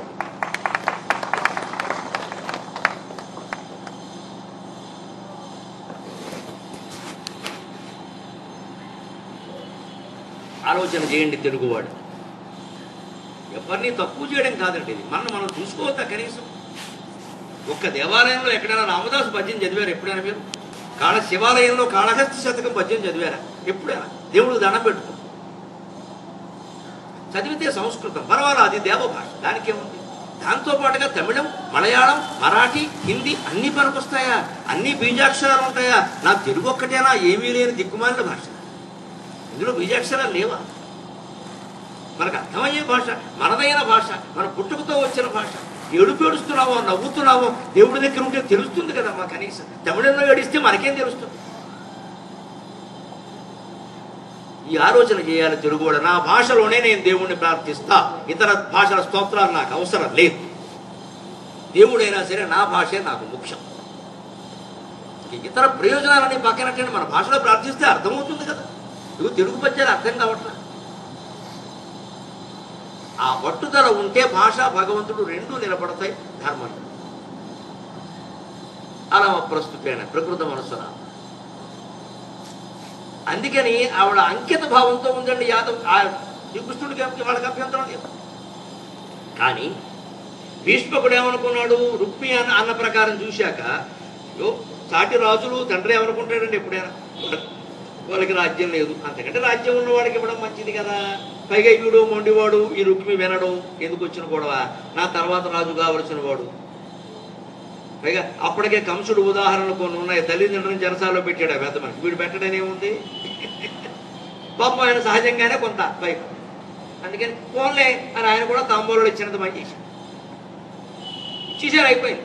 నిశ్చయ తాంబూలం కూడా అయిపోయినట్టు ఆ రోజుల్లో. మరి అది ఉందో లేదో కానీ అయ్యింది మొత్తం. ఆ వాగ్దానం అయింది. ఇంకా ఆవిడ కంగారు పడింది. అమ్మో ఇంత జరిగిపోయింది, ఇదేమిటిది, నా జీవితం నాశనమైపోతుంది.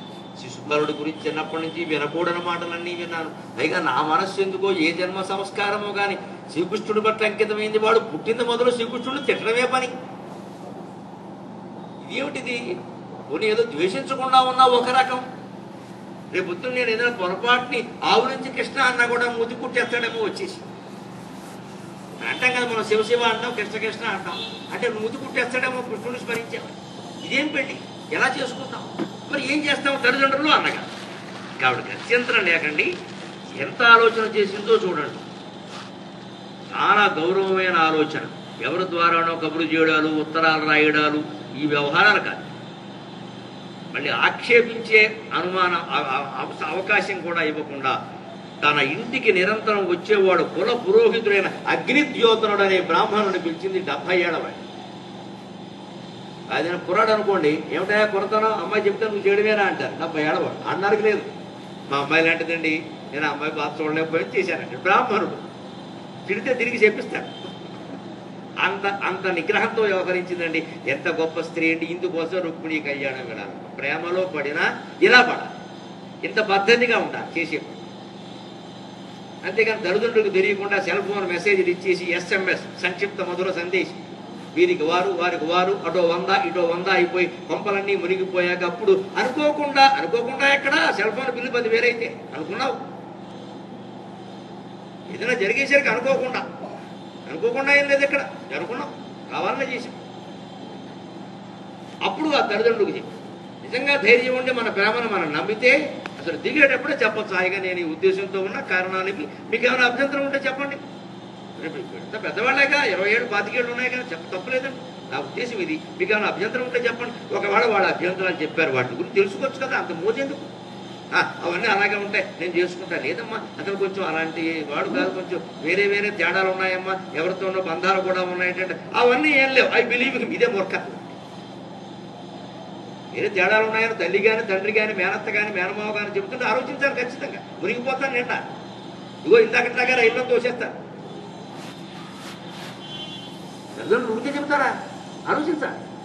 అందుకే ఆవిడ రహస్యంగానే చేసిన గొప్ప ప్రయత్నం ఏమిటంటే అగ్నిద్యోతనుడనే బ్రాహ్మణుడు పిలిచి, తండ్రి నాకు తండ్రి లాంటి వాడవయ్యా, నా తండ్రితో నేను చెప్పుకునే పరిస్థితి లేదు ఇప్పుడు, మా అన్నగారు అడ్డం తగ్గుతున్నాడు, అందుకని బ్రాహ్మణుడు అంటే తల్లితో సమానం తండ్రితో సమానం. బ్రాహ్మణో మమ దేవత దైవాధీనం జగత్ సర్వం మంత్రాధీనం తు దైవతం తన్మంత్రం బ్రాహ్మణాధీనం బ్రాహ్మణో మమ దేవత. ఈ లోకం అంతా దేవుడు అధీనంలో ఉంటుందట. ఆ దేవుడు గొప్ప మంత్రం అధీనంలో ఉంటాడట. ఆ మంత్రం బ్రాహ్మణుడు అధీనంలో ఉంటుందట. అందుకని నియమనిష్టలు కలిగినటువంటి బ్రాహ్మణుడు దేవుడితో సమానం అన్నారయ్యా. అందుకని నీకు నమస్కారం చేస్తున్నా, నా తండ్రి లాంటి వాడివి. నా బాధ ఇది అంటే, అమ్మాయి నువ్వేం పెగెట్టుకోక నేను చూసుకుంటాను కదా అని వెళుతూ ఆయనకు ఒక లేఖ రాసి ఇచ్చింది. లేఖ అంటే తన సందేశాన్ని ఏం చెప్పిందో చూడండి. ఆ మాటలు ప్రేమ లేఖ అంటే ఎలా ఉంటుందో తెలుస్తుంది. స్వామి, నేను నిన్ను కేవలం భర్తగా మాత్రమే కోరుకోవడం లేదయ్యా, మామూలుగా ఊరికే కోరుకోవడం లేదయ్యా. ఏ నీ గుణములు కన్నేంద్రియంబులు సోక దిగతాపంబులు తీరిపోవు. ఏ నీ గుణములు కన్నేంద్రియంబులు సోక దిగతాపంబులు తీరిపోవు. ఏ నీ శుభాకారమీక్షింప కన్నులకు అఖిలార్థలాభంబు కలుగుచుండు. ఏ నీ చరణ సేవలు ఏ వృద్ధు చేసిన, ఏ నీ చరణ సేవలే వృద్ధు చేసిన బంధ సంతతులు రాయు. ఏ నీ చరణ సేవలు ఏ వృద్ధు చేసిన భువనోన్నతత్వంబు పొందగలుగు. ఏ నీల సన్నామము ఏ వృద్ధు భక్తితో తడవిన బంధ సంతతులు వాయు. అట్టి నీయందు నా చిత్త మనవరతము నచ్చియున్నది నీయాన నానలేదు. అట్టి నీయందు నా చిత్త మనవరతము నచ్చియున్నది నీయాన నానలేదు. కరుణ చూడు ముఖం సారి కల విదారి, కరుణ చూడు ముఖం సారి కల విదారి. శ్రీయుతాకార శ్రీయుతాకార మణినీ చిత్త చోరా.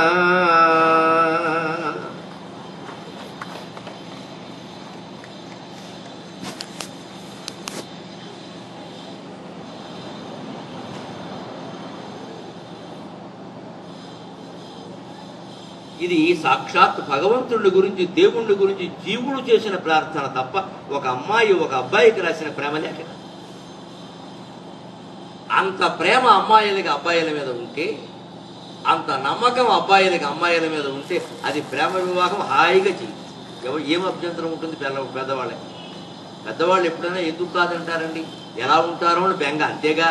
లేకపోతే ఇంకో బెంగ ఏమిటి దరిద్రుడికి? నిజానికి పిల్లలు ఎంచుకుని వాళ్ళ పెళ్లి వాళ్ళు చేసుకుంటే ఖర్చులు కూడా తగ్గుతాయి, శ్రమ తగ్గుతుంది. ఇద్దరికి ఇష్టం కదా, అందుకని ఊరిగా ఇంక మంకు పట్టుదలు ఉండవు. పూర్వం చూడండి, ఆడపడు చాలా అదో పిలక, 2 గంటల పని ఇక్కడ కట్నం అదో గొడవ. ఎన్ని పడ్డారు? తోడుకోడలు మేనత్త కూతురికి అడకొస్తుంది, దాన్ని తీర్చాలి ఈ కన్యాదాత. అలా కూడా పడ్డారు. ఆగిపోయిన పెళ్లిళ్ళు ఉన్నాయి, 600 కోసం ఆగిపోయిన పెళ్లిళ్ళు ఉన్నాయి. 600 కోసం పంతం అంతే, డబ్బు కాదు పంతం. నా మాట ఎందుకులే. ఇలా పెద్దవాళ్ళు కొట్టుకున్న రోజులు లేవేమిటండి, పిల్లలు ఏమీ ఎరగని రోజులు. అంతకంటే మరి ఇది నయం కదా. వాళ్ళు ఇష్టపడ్డారు, మంచిదైతే మనకు అభ్యంతరం ఏమిటి? ఎటు వచ్చి పెద్దవాడు ఎందుకు వస్తుంటారు? ఏమో వాళ్ళు ఏం చూసుకున్నారో. రేపు పొద్దున్న ఏడాదికో 2 ఏళ్లకో ఏవో తేడాలు వస్తాయి. మళ్ళీ పిల్ల మనకి ఫోన్ చేసి అమ్మ అంటే తల్లి వదిలేదు కదండి విషయాన్ని. ఎలా వదిలేస్తారు? ఇప్పుడు అబ్బాయి అయినా సరే ఏమోనమ్మా చేసుకున్నాను, చాలా తలనొప్పి అయిపోతుందమ్మా, చచ్చిపోతున్నాను తల్లి అవ్వతుంటాయి. కొడుకుని చూసుకో తప్పదు కదా. అందుకని ఇలా ప్రేమిస్తే అభ్యంతరంలో ఏ నీ గుణములు కన్నేంద్రియంబులు సోక దిగ తాపంబులు తీరిపోవు. భగవంతుని యొక్క గుణగణాలు మన చెవులకు సోకాయి అంటే తీగంలో ఉండే తాపాలన్నీ పోయినట్టుగా. లేదండి ఎందుకు కూర్చున్నారు, అదే ఎంతసేపు పని లేక నేను ఎందుకు చెబుతాను. రుక్మిణీ కళ్యాణం విన్నదే విన్నదే విన్నదే వినాలని మీరు ఎందుకు అనుకుంటారు? చెప్పిందే చెప్పిందే చెప్పాలని నేను ఎందుకు అనుకుంటాను? దానివల్ల దేహతాపాలు తీరిపోతాయి కాబట్టి విసుగ్గా ఉంటే చెబుతామా? ఇంత పొడుగు చెప్పాలా? మధ్యలో ఈ ఉదాహరణలు అన్నీ ఉండాలా? 10 పద్యాలు పాడేస్తే పోలా? ఎవరొద్దన్నారు? భగవంతుని గుణాలు కర్ణేంద్రియములు సోక, చెవికి సోకితేనే అంత బాగుంటాయంటే మనస్సుకి నాటుకుంటే ఇంకెంత బాగుంటాయి. చెవికి సోకడం నేను మాట్లాడితే మీకు వినిపిస్తుంది, కానీ కొంతమంది ఉంటారు శ్రోతల్లో, ఈ చెవితో వింటారు, ఈ చెవితో వదిలేస్తారు. ఇంకా కొంతమంది ఉంటారు ఆ చెవితో కూడా వినరు, ఊరికే వింటే పుణ్యంట అని కూర్చుంటారు. ఇదో అజ్ఞానం. ఎందుకు వింటాం, ఎందుకు వింటాం? అంతకంటే కొంచెం ఈ చెవితో విని ఆ చెవితో వదిలేసే ఉన్నాయో, కానీ ఈ చెవికి ఆ చెవికి మధ్యలో మెదడు అనే ఓ పదార్థం ఉంది, అది ఉన్నవాడు అందులో పడేస్తాడు. ఈ చెవితో వదిలి 2 చెవులకి మధ్యలో మెదడు ఉందిగా, దాంట్లో పడే. అప్పుడు దేహతాపం తీరు. దేహతాపం అంటే 3 రకాల తాపాలు: ఆధ్యాత్మిక తాపం, ఆది భౌతిక తాపం, ఆది దైవిక తాపం. దేహానికి జ్వరం వచ్చింది, రొంపు వచ్చింది, దగ్గు వచ్చింది, అనారోగ్యాలు వచ్చాయి, ఇవి ఆధ్యాత్మిక తాపాలంటారు, దేహ సంబంధం. అప్పుడైనా సరే మీరు భగవన్నామస్మరణ చేయండి, రోగం తగ్గినట్టే ఉంటుంది, హాయిగా ఉంటుంది. అసలు నిజంగా భగవంతుని స్మరించడానికి రోగం అంత సుఖమైంది ఇంకోటి లేదు. అందుకే మా తెలుగులో సామెత ఉంది, ఆయం ఉంటే గాయం అంత సుఖం లేదండి. ఆయం అంటే ఆదాయం. డబ్బులు బాగా ఉంటే మంచి ఖరీదైన ఆసుపత్రిలో చేస్తారు, కార్పొరేట్ ఆసుపత్రి, తెల్లటి దుప్పటి వేస్తారు, తెల్లటి నడుసు వస్తుంది పలకరించాలి, సగం తగ్గిపోయినట్టే ఉంటుంది. ఏమిటో వాడు చేయించుకున్నప్పుడు కూడా బాగానే ఉంటుంది, మళ్ళీ బిల్లు చూడగానే వచ్చేస్తుంది. మహామాయ, విష్ణుమాయ. అందుకే డబ్బులు ఉంటే ఆయం ఉంటే గాయం అంత సుఖం లేదన్నారు. కొడుకు బడికి సెలవెట్టేయచ్చు, కాలేజీ ఉద్యోగం మానేయచ్చు, వారం రోజులు ఆసుపత్రిలో ఉండొచ్చు. అయిన వాళ్ళంతా దగ్గర ఉంటారు, గంటకొకళ్ళు వస్తారు, 250 రూపాయలు ఇస్తారు, తర్వాత దుకాణం పెట్టుకోవచ్చు. మనం బాగుంటే ఎవడొస్తాడు మన ఇంటికి, ఎవడరాడు, ఫోన్ కూడా చేయడు.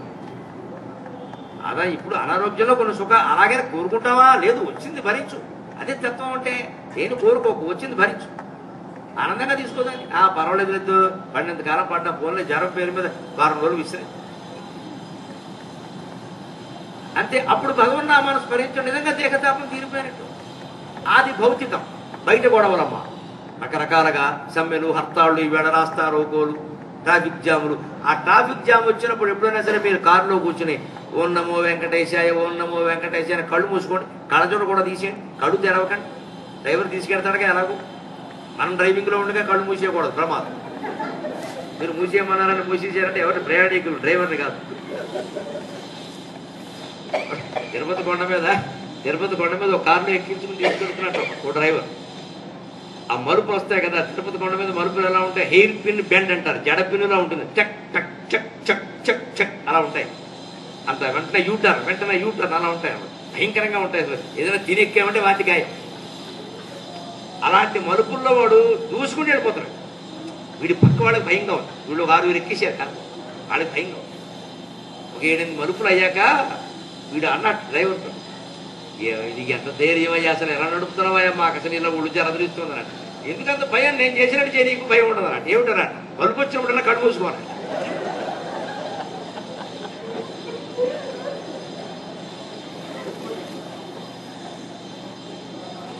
వీడు చేసిన పని అదనమాట.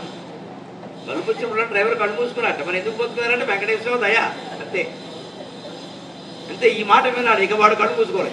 అమ్మ బాబాయ్, వీడు కళ్ళు మూసుకుంటే నేను కళ్ళు మూసుకుంటే ఇద్దరు కన్ను మూయడం ఖాయం. ఇది ఆది భౌతిక తాపం. ట్రాఫిక్ జాములు, సమ్మెలు, హర్తాళ్ళు, గొడవలు, రకరకాల సెలవులు, మన పనులాగిపోవడాలు, భౌతికంగా వచ్చే ఇబ్బందులు, ఉద్యమాలు, ఊరేగింపులు. ఏడాది బట్టి ఆ గొడవ తగ్గింది, సుఖంగా ఉన్నా, ఏదో అయిపోయింది గొడవలు దగ్గర. వీటికి తట్టుకోవాలి మనస్సు అంటే భగవన్నాం. మనం చేసేది ఏం లేదు కదా అక్కడ. బయట ట్రాఫిక్ జామ్, ఏం చేస్తావు? దూకేస్తావా? డ్రైవర్ని ఏమిటాయా అంటే వాడు ఒళ్ళు మండి ఇలా తిప్పుతాడు, దేనికి కూర్చేస్తాడు. కూర్చో, మాట్లాడక ఏమవుతుంది? అవని ఓ పుస్తకం చదువుకో, ఓ నామస్మరణ చేసుకో. ఇదే ఆది భౌతికం. ఆది దైవికం పైన అతివృష్టి, అనావృష్టి, అష్టగ్రహ కూటమి, ఆకాశంలో వచ్చే మార్పు. వాటికి మనం చేయగలిగింది ఏంటి? గుద్దు తుఫాను వచ్చింది, ఏం చేస్తావు? చెన్నై తుఫాను, ఏం చేస్తావు? చేయగలిగింది ఏదో చేయి, తప్పుకో, సాయం చేయగలిగింది చెయ్యి. ఈ తాపత్రయాలు, దేహతాపాలు తీరిపోతే భగవత్ కథలు వింటే, భగవన్నామస్మరణ చేస్తే మన పాత్రకి మనం పరిమితమై మన కర్తవ్యం ఏదో మనం చేస్తాం. అనవసరంగా ఆందోళన చేస్తాం. నిజంగా గుణాలు వినడం ఎంత గొప్ప విషయం అండి. ఒక్క రుక్మిణి కళ్యాణం పెళ్లికేవుడు మొత్తం జీవితానికి ఉపయోగం. ఏనీ శుభాకార వీక్షింప కన్నులకు అఖిలార్థ లాభంబు కలుగుచు. భగవంతుని యొక్క శుభాకారం ఊళ్ళో ఉండే విగ్రహాన్ని చూడండి మా కదలబుద్ధి అవుతుంది. అక్కడి నుంచి ఏదో వెళ్ళమంటే వెళతాం కానీ మరి ఒక విగ్రహాన్ని ఒక 10 నిమిషాలు చూస్తేనే అంత ఆనందంగా ఉంటే నిజంగా ఆయన ఆత్మస్వరూపట్ట మనలో ఉన్నట్ట ఆయన కనుక సాక్షాత్కరింపు చేసుకోగలిగితే ఇక వదిలిపెడతాం అసలు. అదే కళ్ళకి అఖిల అర్థన. మనకి 2 కళ్ళే ఉన్నాయి అనుకోకూడదు పొరపాటు. ఈ 2 కళ్ళు విగ్రహాన్ని చూడడానికి పనికొస్తాయి. అవి కూడా ఎంతవరకు పనికొస్తాయో చెప్పరు. కొన్ని ఏళ్ళు దాటే కళ్ళజోడు పెట్టా, ఇంకొన్ని ఏళ్ళు దాటితే కళ్ళజోడు కూడా పనిచేయదు. మాస కళ్ళజోడు ఉన్నా కూడా. కానీ లోపల ఒక నేత్రం ఉందండి, అది జ్ఞాన నేత్రం అండి. ఇక్కడ ఉంటుంది అది గురుమధ్యలో, కనుబొమ్మల మధ్య. దాన్నే ఆజ్ఞాచక్ర స్థానం అంట. మనం బొట్టు అందుకే పెడతాం. అది కూడా ఎరుపు రంగులో పెడతాం, ఎందుకంటే ఆ కన్ను ఎరుపు రంగులో ఉంటుంది. అది నిలువుగా ఉంటుంది. ఆ నిలువు కన్నే సరైనది. ఈ అడ్డకళ్ళతో చూసే ప్రపంచం అడ్డదిడ్డంగానే ఉంటుంది. అందుకే లోకంలో తెలుగు భాషను మీరు గమనించండి. అడ్డదిడ్డంగా మాట్లాడు, అడ్డంగా మాట్లాడు, అడ్డంగా దొరికిపోయాడు, అడ్డగోలుగా మాట్లాడుతున్నాడు. అంటే ఆ సరైనది కాదు. నిలువుగోలుగా మాట్లాడుతున్నాడు, నిలువుగా దొరికిపోయాడు అని ఉండడం. నిలువు సరైనది, అడ్డం సరిపోతుంది. ఈ 2 కళ్ళు అడ్డంగా ఉన్నాయి, అందుకే ప్రపంచం మనకు అడ్డంగానే కనిపిస్తుంది. అర్థం కాదు. అడ్డకళ్ళతో చూసినంతకాలం అర్థం కాదు, నిలువు కళ్ళతో చూడాలని మనకు తెలియదు. కానీ ఉంది. దాన్ని ఆ నిలువు కన్ను తెరుచుకోవాలి. అది తెరుచుకున్నవాడు శివుడు, తెరుచుకోని మనం శవం. తెరుచుకోవడమే శివం, తెరుచుకోకపోవడం శవం. దాని జ్ఞాననేత్రం అంట. ఆ జ్ఞాననేత్రం తెరుచుకుంటే ప్రపంచం మిథ్యా, ఇది ఒక కళ అని అర్థం. అదే 3వ కన్ను తెరుచుకోగానే ప్రపంచం భస్మం అవుతుందంటే అర్థం. అందులోంచి ఏదో మంట వస్తుంది, ఎదురుగా చెట్టు కాలిపోతుంది, ఇవన్నీ సినిమాలో చూపిస్తారు, మనకు అర్థం కావాలి. విషయం అది కాదు. అపూర్వమైన ఆధ్యాత్మిక తత్వాన్ని మన పురాణాల్లో కథల రూపంలో చెప్పారు. సింబల్స్, ప్రతీకాత్మక. దాన్ని మనం ట్రాన్స్లేషన్ అంటారు. అన్వయించుకుని తెలుసు. ఆ మధ్యలో ఉంది. దాన్ని మనం బొట్టు పెట్టినప్పుడు ఏమనుకోవాలి? నిన్న పెట్టాం, మళ్ళీ ఈవేళ పెట్టాం. 24 గంటల్లో ఇది తెరుచుకోవడానికి ఏం చేశాం? ఏం చేయాలి? ఫోన్ చేసాం. అంటే చెయ్యాలి, ఏదో చెయ్యాలి. యోగాభ్యాసం చేయాలి. అదేమిటో అంతరకొండలు అంటున్నారు, నాభిలో తీగలు అంటున్నారు. ఏమిటో అదేమిటో తెలుసుకోవాలి. ఈ పట్టుదల ఎవరికి ఎంత తొందరగా వస్తుందో అంత తొందరగా ఆత్మదర్శనం. ఈ క్షణంలో వస్తే ఈ క్షణంలోనే 10 జన్మలకు వస్తే 10 జన్మలకు. ఎవరు చెప్తారు దానికి? అది గురూపదేశం వల్ల, గ్రంథాలు చదవడం వల్ల జరిగేది కాదు. ఎవరికి వారు పెంచుకోవలసిన కోట. అప్పుడు ఆకారాన్ని విగ్రహ రూపంలో ఇక్కడ మనం కళ్ళతో చూస్తున్నాం. లోపల జ్ఞాననేత్రంతో అంతర్ముఖంగా చూస్తాం. దీనికి కళ్ళు అవసరం, అక్కడ విగ్రహం అవసరం, మన చూడనీయడం అవసరం, సమయం. లోపల చూడడానికి ఏమీ లేదు, నీ ఇష్టం. ఎంతసేపు అయినా చూడచ్చు, ఎవరు కాదంట. అందుకని ఏనీ శుభాకార వీక్షింప కన్నులకు అఖిలార్థ లాభంబు కలుగుచు. మామూలుగా ఈ 2 కళ్ళతో దేవాలయంలో విగ్రహాన్ని చూస్తుంటేనే అనేక రకాల మంగళములు ఆ దర్శనం కారణంగా జరుగుతున్నాయి. అందుకే వైష్ణవాలయాల్లో మంగళాశాసనములు. ఆశాసనం అంటే ఆశీస్సి, అక్కడ మాట అది. మామూలుగా ఆశీర్వచనం అంట, శుభాశీస్సులు అంటారు. వైష్ణవాలయాల్లో ప్రత్యేక మంగళాశాసనం. ఆ విగ్రహం ఈ కళ్ళకు అంత ఆనందం కలిగిస్తుంది. లోపల ఉండే ఆత్మ అనే రూపం అసలు అది జ్ఞాననేత్రానికి దొరుకుతుంది, ఈ కళ్ళకి దొరకదు. చర్మనేత్రాలకు దొరికేది కాదు. అది ఇంకెంత ఆనందం కలిగిస్తుంది. అప్పుడు ఏనీ చరణ సేవలు ఏ ప్రొద్దు చేసిన భువనోన్నతత్వము పొందగలు. ఈ పాద సేవలు ఎప్పుడూ చేసిన వాడు ఖచ్చితంగా భువనోన్నతత్వాన్ని పొందుతారు. అది విగ్రహం రూపంగానూ ఉంటే, స్మరించడం రూపంగానూ. ఈ 4ంటికి 4 ఉదాహరణలు ఉన్నాయి. గుణములు చెవిని సోకడం వల్ల ఆ దేహతాపాలు తీరిపోయిన వాడు పరీక్షిన్ మహారాజు, భాగవతం వింటున్నాడుగా. ఆకారాన్ని వీక్షించడం వల్ల అన్ని ప్రయోజనాలు పొందగలిగిన వాడు గరుత్మంతుడు. విష్ణు ఆలయంలో ఎదురుగా ఉంటాడు, ఇలా దండం పెడుతుంది. ఇప్పుడు ఆయన అదే చూస్తాడు. శివాలయంలో నందిని చూసినా, విష్ణువాలయంలో గరుత్మంతుడిని చూసినా, రామాలయంలో ఆంజనేయ స్వామిని చూసినా మనకి కలగాల్సిన భావన ఏమిటి అంటే దాని మీద అట్టిపండి ఎడదామా, పువ్వు పెడదామా, వెనక నుంచి పెడదామా, ముందు నుంచి పెడదామా, కుడి చేత్తో ఏం పట్టుకోవాలి, ఎడం చేత్తో ఏం పట్టుకోవాలి, ఎక్కడి నుంచి చూడాలి, ఈ గొడవ కాదు ఎంతసేపు. మీరు గరుత్మంతులను చూడండి, ఆంజనేయులను చూడండి, వాళ్ళు దండం పెట్టి ఉంటారు. వాళ్ళ చూపు ఎక్కడుందండి? కళ్ళు మూసుకుని ఉండరు, ఎదురుగా చూస్తూ.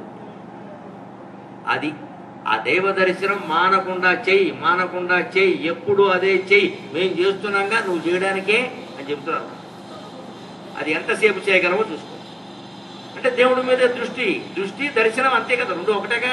దేవుడి మీదే దృష్టి, దేవుడి విషయమే మాట్లాడటం, దేవుడి గురించి ఆలోచించడం, లౌకికమైన విషయాలు తగ్గించుకోవడం వీలైనంత. వయస్సు పెరుగుతున్న కొద్దీ బాధ్యత తగ్గించుకోవడం. చాలు చాలు మాట్లాడింది చాలు.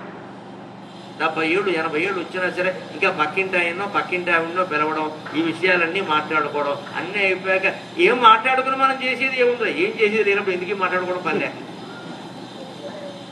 2 గంటలు అయిపోయాక ఇదే తీర్మానం, అసెంబ్లీ తీర్మానం లేదు. ఆ మాట ముందే అనుకుంటే అసలు ఆ పక్క ఆయన పిలవడం ఎందుకు? ఒకవాడు వచ్చాడు, ఏదో 2 మాటలు మాట్లాడు, తర్వాత పుస్తకం చదువుకుంటూ వచ్చి వెళ్ళిపోతాడు. టీ కలిసి వచ్చింది ముందు, టీ ఇవ్వక్కర్లేదు, పోతాడు. అందుకే ఉండండి కాసేపు వచ్చారు కదా అన్నాం, టీ పెట్టాం, ఇంక టీ అయ్యాక టిఫిన్ ఉంటాడు. ఇంకా రేట్లు చూసారా ఎలా పెరిగిపోయి, నీకు ఎందుకు గొడవ?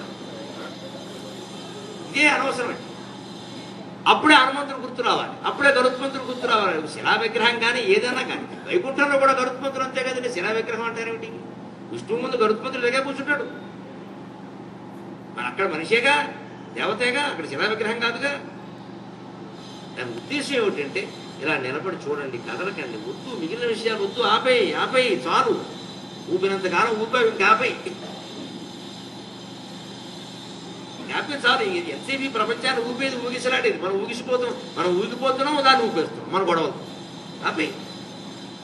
దైవ దర్శనం. అలాగే నందీశ్వరుడు ఆయన చేతులతో మొక్కకపోవచ్చు, నంది దృష్టి ఎప్పుడూ శివుడి మీద అలాగే దృష్టి. అందుకే ఆ కుమ్మల మధ్యలోంచి శివుడు చూడు, శృంగ మధ్యే శివం దృష్ట్యా పునర్జన్మన విద్యతే. అంటే అర్థం శృంగములంటే ఈ కనుబొమ్మలమ్మ. శృంగ మధ్యే శివం దృష్ట్యా, కనుబొమ్మల మధ్యలో ఉన్నటువంటి జ్ఞాన నేత్రం కనుక తెలుసుకోగలిగితే పునర్జన్మ నవిద్యతే దాని అర్థం. దాన్ని భౌతికంగా నంది రూపంలో చెప్పారు. మనకి నంది గురించిన అనుమానాలే. నేను ఈ చేయి ఎక్కడ పెట్టాలి, ఆ చేయి ఎక్కడ పెట్టాలి, అరటిపండు పెట్టచ్చా, ఇంటికి పెట్టి, ఈ గొడవే అనిసి నువ్వు ఎక్కడ పెట్టినా నందికి అనవసరం. మనకి తర్వాత పంది జన్మ కానీ, ఎందుకంటే వదిలేసాం, మానవ జన్మను వృధా చేసాం. నంది గురించి చర్చించాం, పందే చేయించాం. నంది ఎందుకున్నాడు ఇక్కడ, ఎద్దే ఉండి ఎక్కడ ఉండడం ఏంటి అని ఆలోచించద్దు.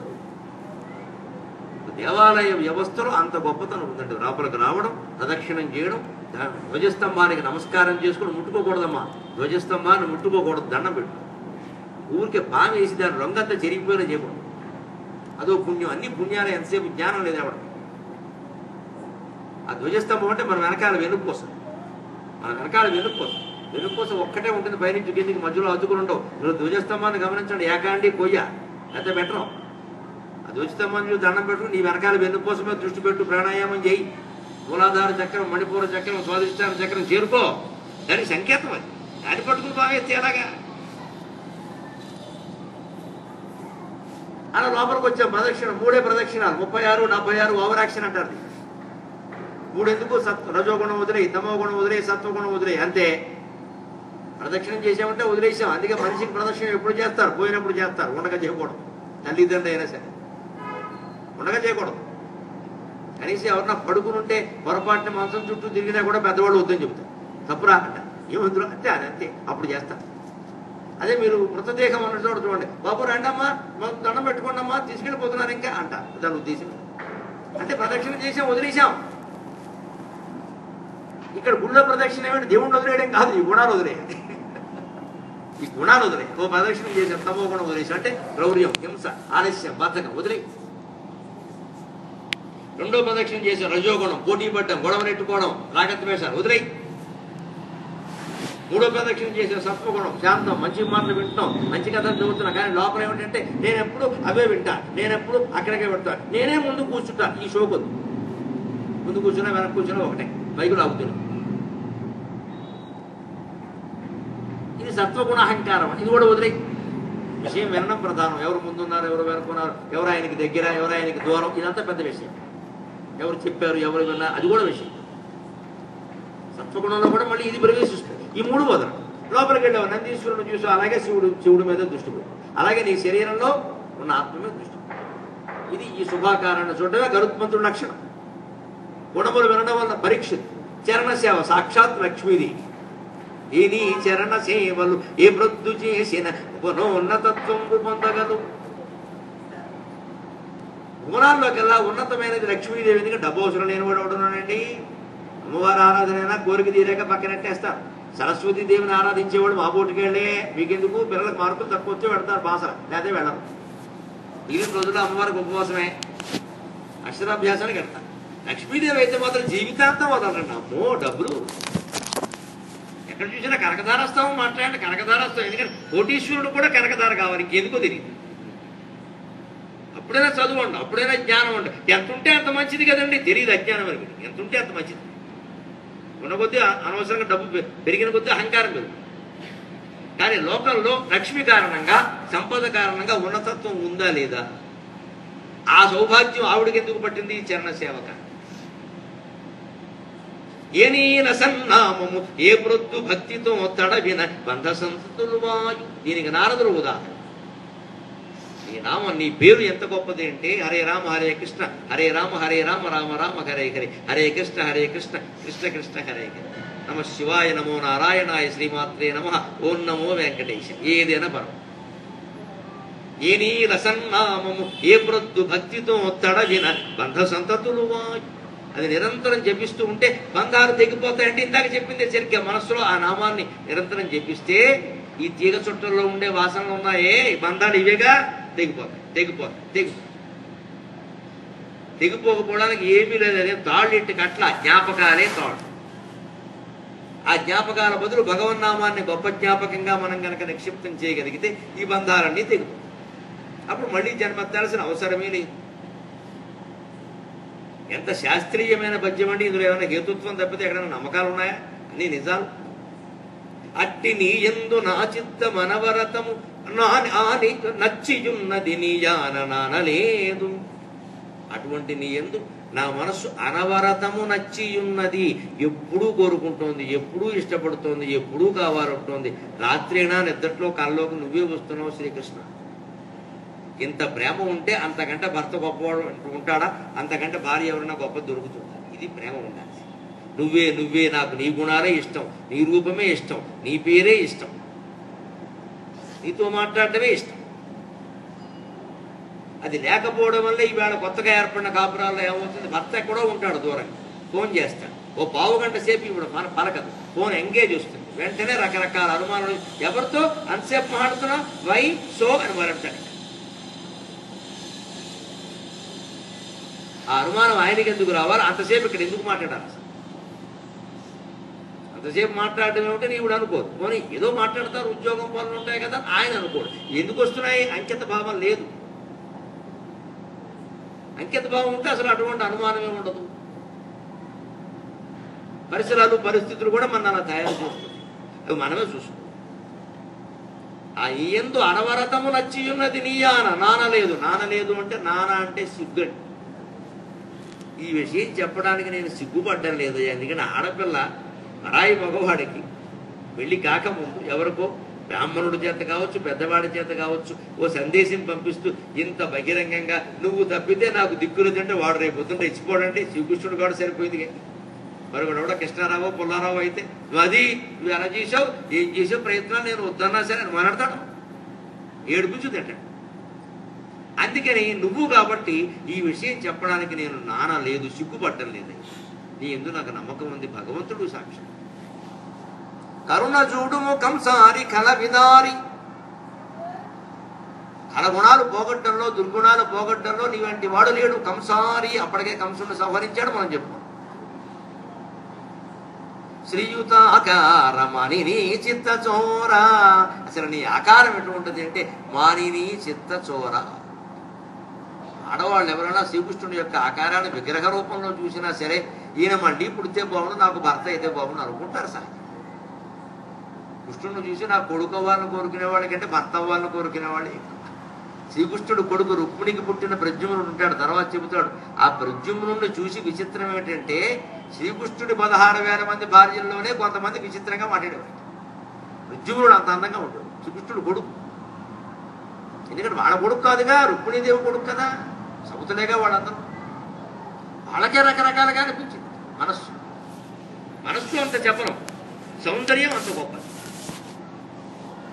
ఆయన భార్యల్లోనే అటువంటి తేడా మనస్సులు వచ్చాయంటే ఇక మన సంగతి చెప్పాలా? మన భార్యను మన భర్తలు ఈ లెక్కే. ఏనుగులు కొట్టుకుపోతున్నాయన్నాడు, దోమలేమయ్య చెప్పేదేంటి ఆ విషయం, అవి ఎప్పుడో పోతాయి. అనుభవులైన వాళ్ళే అలా ఉన్నారు. ఎందుకంటే ఆ అపురూప సౌందర్యం, విపరీతమైన ఆకర్షణ. ఎందుకని? శ్రీకృష్ణ శ్యామలాదేవి, శ్రీరామో లలితా స్వయం. శ్రీరాముడు లలితాదేవి యొక్క అవతారం, శ్రీకృష్ణుడు శ్యామలాదేవి యొక్క అవతారం. మహత్తరమైన సౌందర్యం, సౌందర్య లహరి. ఆ సౌందర్యమే వీళ్ళకి వచ్చినాడు. రాముడికి లలితాదేవి, శ్రీకృష్ణుడికి శ్యామలాదేవి. అందుకే రాముడి కంటే కూడా కృష్ణుడు ఇంకాస్త నల్లగా ఉంటాడు, శ్యామల వర్ణం, నీలమేఘపురం, అయినా అంత అందంగా ఉంటాడు.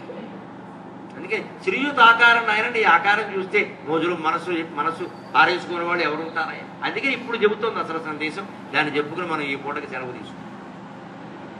శ్రీయుతమూర్తి ఓ పురుష సింహమ, శ్రీయుతమూర్తి ఓ పురుష సింహమ, సింహము పాలి సొమ్ము గోమాయువు గోరు చందము, సింహము పాలి సొమ్ము గోమాయువు గోరు చందమున మత్తుడు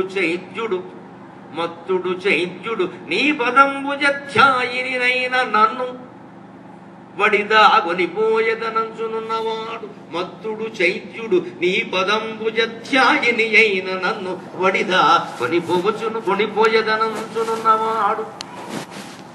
ఆ యథమాధముండెరుగడు అద్భుతమైన భగవత్ప్రతాపముల్, ఆ అధమాధముండెరుగడు అద్భుతమైన భగవత్ప్రతాపముల్. శ్రీయుతమూర్తి లక్ష్మీపతి అండి, స్వయంగా చెప్పాలా? పైగా ఆవిడే అంటుంది ఇక్కడ. నినుగోరెను రాజన్యానేకపసింహ. శత్రురాజులనే ఏనుగులకు సింహం లాంటి వాడవయ్యా. రమాదేవి రమాభామాలలామంబు, లక్ష్మీదేవే నిన్ను కోరుకుందయ్యా. అట్టి మోగములు నా వలన పుట్టినే. మోగం అనేది నాతోనే పుట్టిందా? సాక్షాత్తు లక్ష్మీదేవి నిన్ను ప్రేమించిందయ్యా. మానవ కన్యని నేను ప్రేమిస్తే తప్పే ఉంది, ఇందులో ఆశ్చర్యమే ఉంది. అంత మొహమాటం లేకుండా ఇప్పుడు అంటుంది. సింహము పాలి సొమ్ము కోమాయువు గోరు చందము. అడవిలో మృగరాజు సింహం వేటాడుతుంది. దాని వేటది చేసుకుంటున్న ఇతర జంతువులు ఏమన్నా వేటాడితే ఆ మిగిలిన మాంసాన్ని సింహం తిందు. ఎంగిలి కూడు తినడం సింహం లక్షణం కాదు. అందుకే మనం భారత జాతీయ చిహ్నంలో 4 సింహాలు పెట్టుకున్నాం. భారతీయులు గడ్డి తినకూడదు. గడ్డి తినడం అంటే లంచాలు తినడం. మనకి ఇవాళ చెప్పాల్సి వస్తుంది ఈ విషయం. సింహంలా బతక. సింహం ఎలా బతుకుతుంది? గ్రసములేక సృక్కిన జరాకృశమైన విశీర్ణమైన సాయాసమునైన నష్టరుచి అయిన ప్రణభయర్థమైన నిస్త్రాసమదేభ కుంభ పిశితగ్రహలాలసశీల సగ్రహ క్రేసర భసమానమగు కేసరి జీర్ణ తృణమునేయుని. ఏనుగు లక్ష్మణ కవి చెబుతాడు భర్తృహరి సుభాషితాల్లో మహానుభావుడు. తిండి లేకపోయినా సరే, జరాకృశమైన ముసలతనం వచ్చినా సరే, విశీర్ణమైన అవయవాలు పట్టు తప్పినా సరే, సాయాసమునైన ఎంత శ్రమ పడవలసి వచ్చినా సరే, నష్టరుచి అయిన ముఖంలో తేజస్సు కోల్పోయినా సరే, ఇలా పడిపోయినా సరే, ప్రాణభయార్థమైన ప్రాణం మీద ఆపదొచ్చినా సరే, సింహం తన వాడి గోళ్లతో ఏనుగు కుంభస్థలం మీదకి దూకి తన వాడి గోళ్లతో ఆ కుంభస్థలాన్ని చీల్చి అక్కడ ఉండే మెత్తటి ముత్యాల మాంసం తింటుంది. కానీ ఎవడో తెచ్చిపెట్టే గడ్డి తిందని చెప్పాడు. అది సింహం లక్షణం. అది నిజంగా భారతీయులం అయితే, సత్యమేవ జయితే అన్న చిహ్నం మీద ఉన్న 4 సింహాలని మనం నమ్మిన వాళ్ళం అయితే ఏ పనికి ఎక్కడ గడ్డి తినే లక్షణం రాకూడదు. కష్టపడి సంపాదించుకోవాలంటే సింహంలా బతక. అందుకే పోతన గారు ఇక్కడ శ్రీకృష్ణుడు సింహంతో పోల్చాడు. ఆయన గడ్డి తిని బతకదలుచుకుంటే ఈ చంపేసిన రాజులందరూ సింహాసనాలు లాక్కునేవాడే. నాకు అక్కర్లేదు బొమ్మనని. ఖచ్చితంగా నీతిగా బతకడమే భారతీయత. అవినీతి అనేది విదేశాల్లో ఉండొచ్చు, ఇక్కడ ఉండకూడదు. దురదృష్టవశాత్తు మన దేశం విద్యా వ్యవస్థలో 37 దేశాలు లెక్క కడితే 36వ స్థానంలో ఉంది కింద. అవినీతిలో ఉన్న దేశాల్లో 5వ స్థానంలో ఉందండి. నమశివాయ. ఈ లెక్కలు మనవాళ్ళు కట్టినవి, విదేశాల వాళ్ళు కట్టినవి కాదు. బ్రిటిష్ వాళ్ళ చరిత్ర రాస్తే వాళ్ళు ఏదో రాసేసారన్న, ఇవి లెక్కలు మనవాళ్లే కట్టారు. వాళ్ళు అనుకోక మన బంగారం మంచిదైతే ఆయన ఎందుకు అనుకోవడం, అలా ఉంది పరిస్థితి. అంటే ఎందుకు వచ్చింది ఏంలా, భక్తి బాగానే ఉందండి. మళ్ళీ అబ్బాయి గుళ్ళు ఎత్తాలు దీపాలు స్నానాలు తేడలేదు ఇంకా. కానీ ఇదంతా వ్యక్తిగతమైపోయింది. వ్యవస్థ గురించి మనం ఆలోచించట్లా. వ్యక్తులు బాగుపడుతున్నారు, వ్యవస్థలు దెబ్బతింటున్నారు. పైగా మొత్తం ఈ చెప్పడంలో కూడా ఏమొచ్చి నువ్వు ఎన్ని పాపాలు చేయవో దీపం పెట్టి అంతే, మొత్తం అంటే ఇంకా ఎక్కువ చెబుతున్నాడు. మొత్తం శుభంగా అవకాశం దొరికింది బాగా. అందరూ శివరాత్రి పెట్టాయి, ఒక్కోటి ఏకాదశి పెట్టాయి. నువ్వు ఏం చేసావు ఎవరికి అనవసరం. ఉత్తర ద్వారంలోకి వెళ్ళిపో అంటే దూకేస్తున్నాడు, వెళ్ళిపోయి. ఉత్తర ద్వారానికి ఎదురుగా దక్షిణ ద్వారం ఉంటుంది, అది మన ఖాయం. అక్కడ ఎవడు ఉంటాడు. ఇలాంటి మినహాయింపులు కమిషన్లు ఉండవని నాకు మొహమాటం లేకుండా మాట్లాడడం అనమాట. శాస్త్రంలో ఏముందో అదే చెబుతాం. పాపం చేయకుండా ఉండాల్సిందే. ఈ స్నానాలు దీపాలు ప్రదక్షిణాలు ఇవన్నీ ఉపశమన చర్యలు అంటారు. కురుపు బాగా సలుపుతుంటే ఏం చేస్తారు, పైన ఏదో కాస్త మనం ఊస్తారు, అది వేడి నీళ్ళు కాపడం పెడతారు, అయితే ఇలా అది అంతే తగదు, మందు పడాల్సింది. ఉపశమన చర్య అంతే, పూర్తిగా పోయే సమస్య చేయకుండా ఉండాలంటే సింహంలో ఉండాలి. అందుకే ఇక్కడ సింహంతో పోలుస్తాడు. నువ్వు సింహం లాంటి వాడువయ్యా. ఎక్కడైనా అడవిలో సింహం ఒక ఏనుగును చంపి ఆ మాంసం తింటే ఆ మాంసాన్ని నక్క ఆశిస్తే ఎలా ఉంటుంది? నక్క చంపగలదా? హోమాయు అంటే నక్క. ఎందుకంటే నక్క జిత్తులు మారి అంటారు కథలో, మీరు గమనించి. ఎందుకు జిత్తులు మారి? నక్క మాంసాహారం తింటుంది కానీ దేన్ని చంపలేదు. అది చంపలేదు, మాంసాహారం కావాలి అంటే ఏం చేయాలి? సింహం చేతనం, పులి చేతనం, మరో మృగం చేతనం బలహీనపు జంతువులను చంపించాలంటే ఏదో ఎక్కించాలి. అందుకే కార్యాలయాల్లో కూడా గుంట నక్క వెళ్ళాడు లోపలికంటే ఆ మేనేజర్కి ఏదో చెబుతాడు అన్నమాట. గుంట సింహం గుంట పులి అనరు, అలా చేసి సింహం చేయదా పని, నక్క చేసి. ఎందుకు చేస్తాడు వీడంతా వీడిని ఏం చేయలేదు కాబట్టి యజమాని చేత ఏదో చేయిద్దాం అంతేగా. అలాగే నక్క కూడా తనంతట తాను ఏ జంతువుని చంపలేదు, అందుకని సింహం చేతి చంపించి పులి చేతి చంపించి ఏదో చేసి ఆ మాంసం మిగిలిన మాంసం తింటుంది. చంపించాలంటే ఏదో ఎక్కించాలి. అందుకే కరటక దమనకులు అని చిన్నయశూరు 2 పాత్రలు పెట్టాడు, 2 నక్కలే. ఇది తేడా. అందుకని జీవితంలో జిత్తులు మారి గుంట నక్క ఆ మాటలు అందుకే సింహం చంపిన ఏనుగు మాంసాన్ని నక్క ఆశించినట్టుగా సింహంలాగా బతికేటువంటి భారతీయ సింహం కృష్ణుడు నిన్ను నేను ఆశిస్తూ ఉంటే వీడెవడయ్యా నాకు మధ్యలో నక్కమోహం వేసుకుంది. ఎంత చక్కని ఉపమానముడు నిజానికి. గోమాజువు గోరు చందమున మత్తుడు చైత్యుడు మద్భగ్ని పదంబుజధ్యాయిని అయిన నన్ను.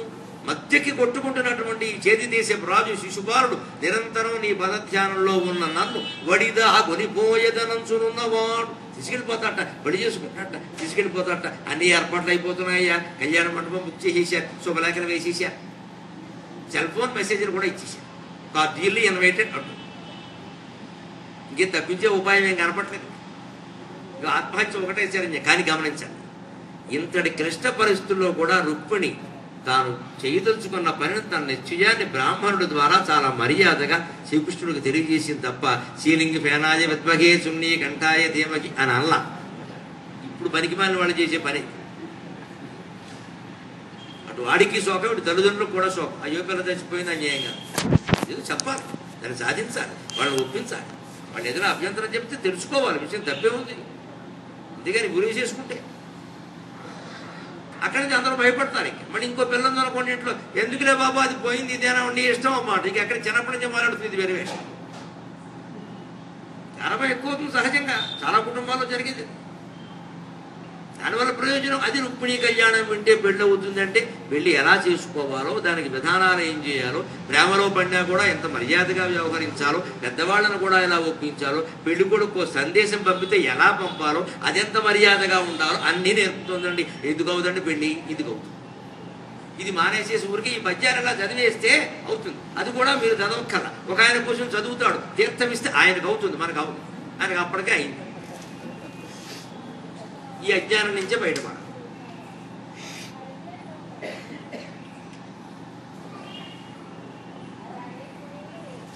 అమ్మాయి చేతి చదివించండి అంటారు. అమ్మాయికి అర్థం కావాలిగా, తాత్పర్యాలు ఉన్నాయి, చదవాలి, అర్థం చేసుకోవాలి, అది అనుభూతికి తెచ్చుకోవాలి. అసలు ఆ భర్త స్థానంలో శ్రీకృష్ణుడిని ఊహించుకోమా, ఖచ్చితంగా అవుతుంది.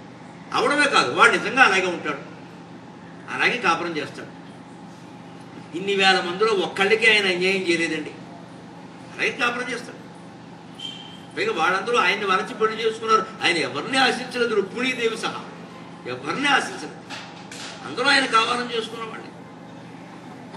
మరి అలా వచ్చిన వాళ్ళు కూడా ఆయన చాలా జాగ్రత్తగా చూసుకున్నాడు. నిజంగా అటువంటి భర్త దొరికితే ఆనందమేగా. ఆ అంకిత భావం ఇక్కడ ఉంటుంది. అందుకని నీకోసం బాధపడుతున్నటువంటి నన్ను తాపత్రయపడుతున్నాడు, వీడెవడో పట్టుకెళ్ళిపోతామని చూస్తున్నాడు ఆయన.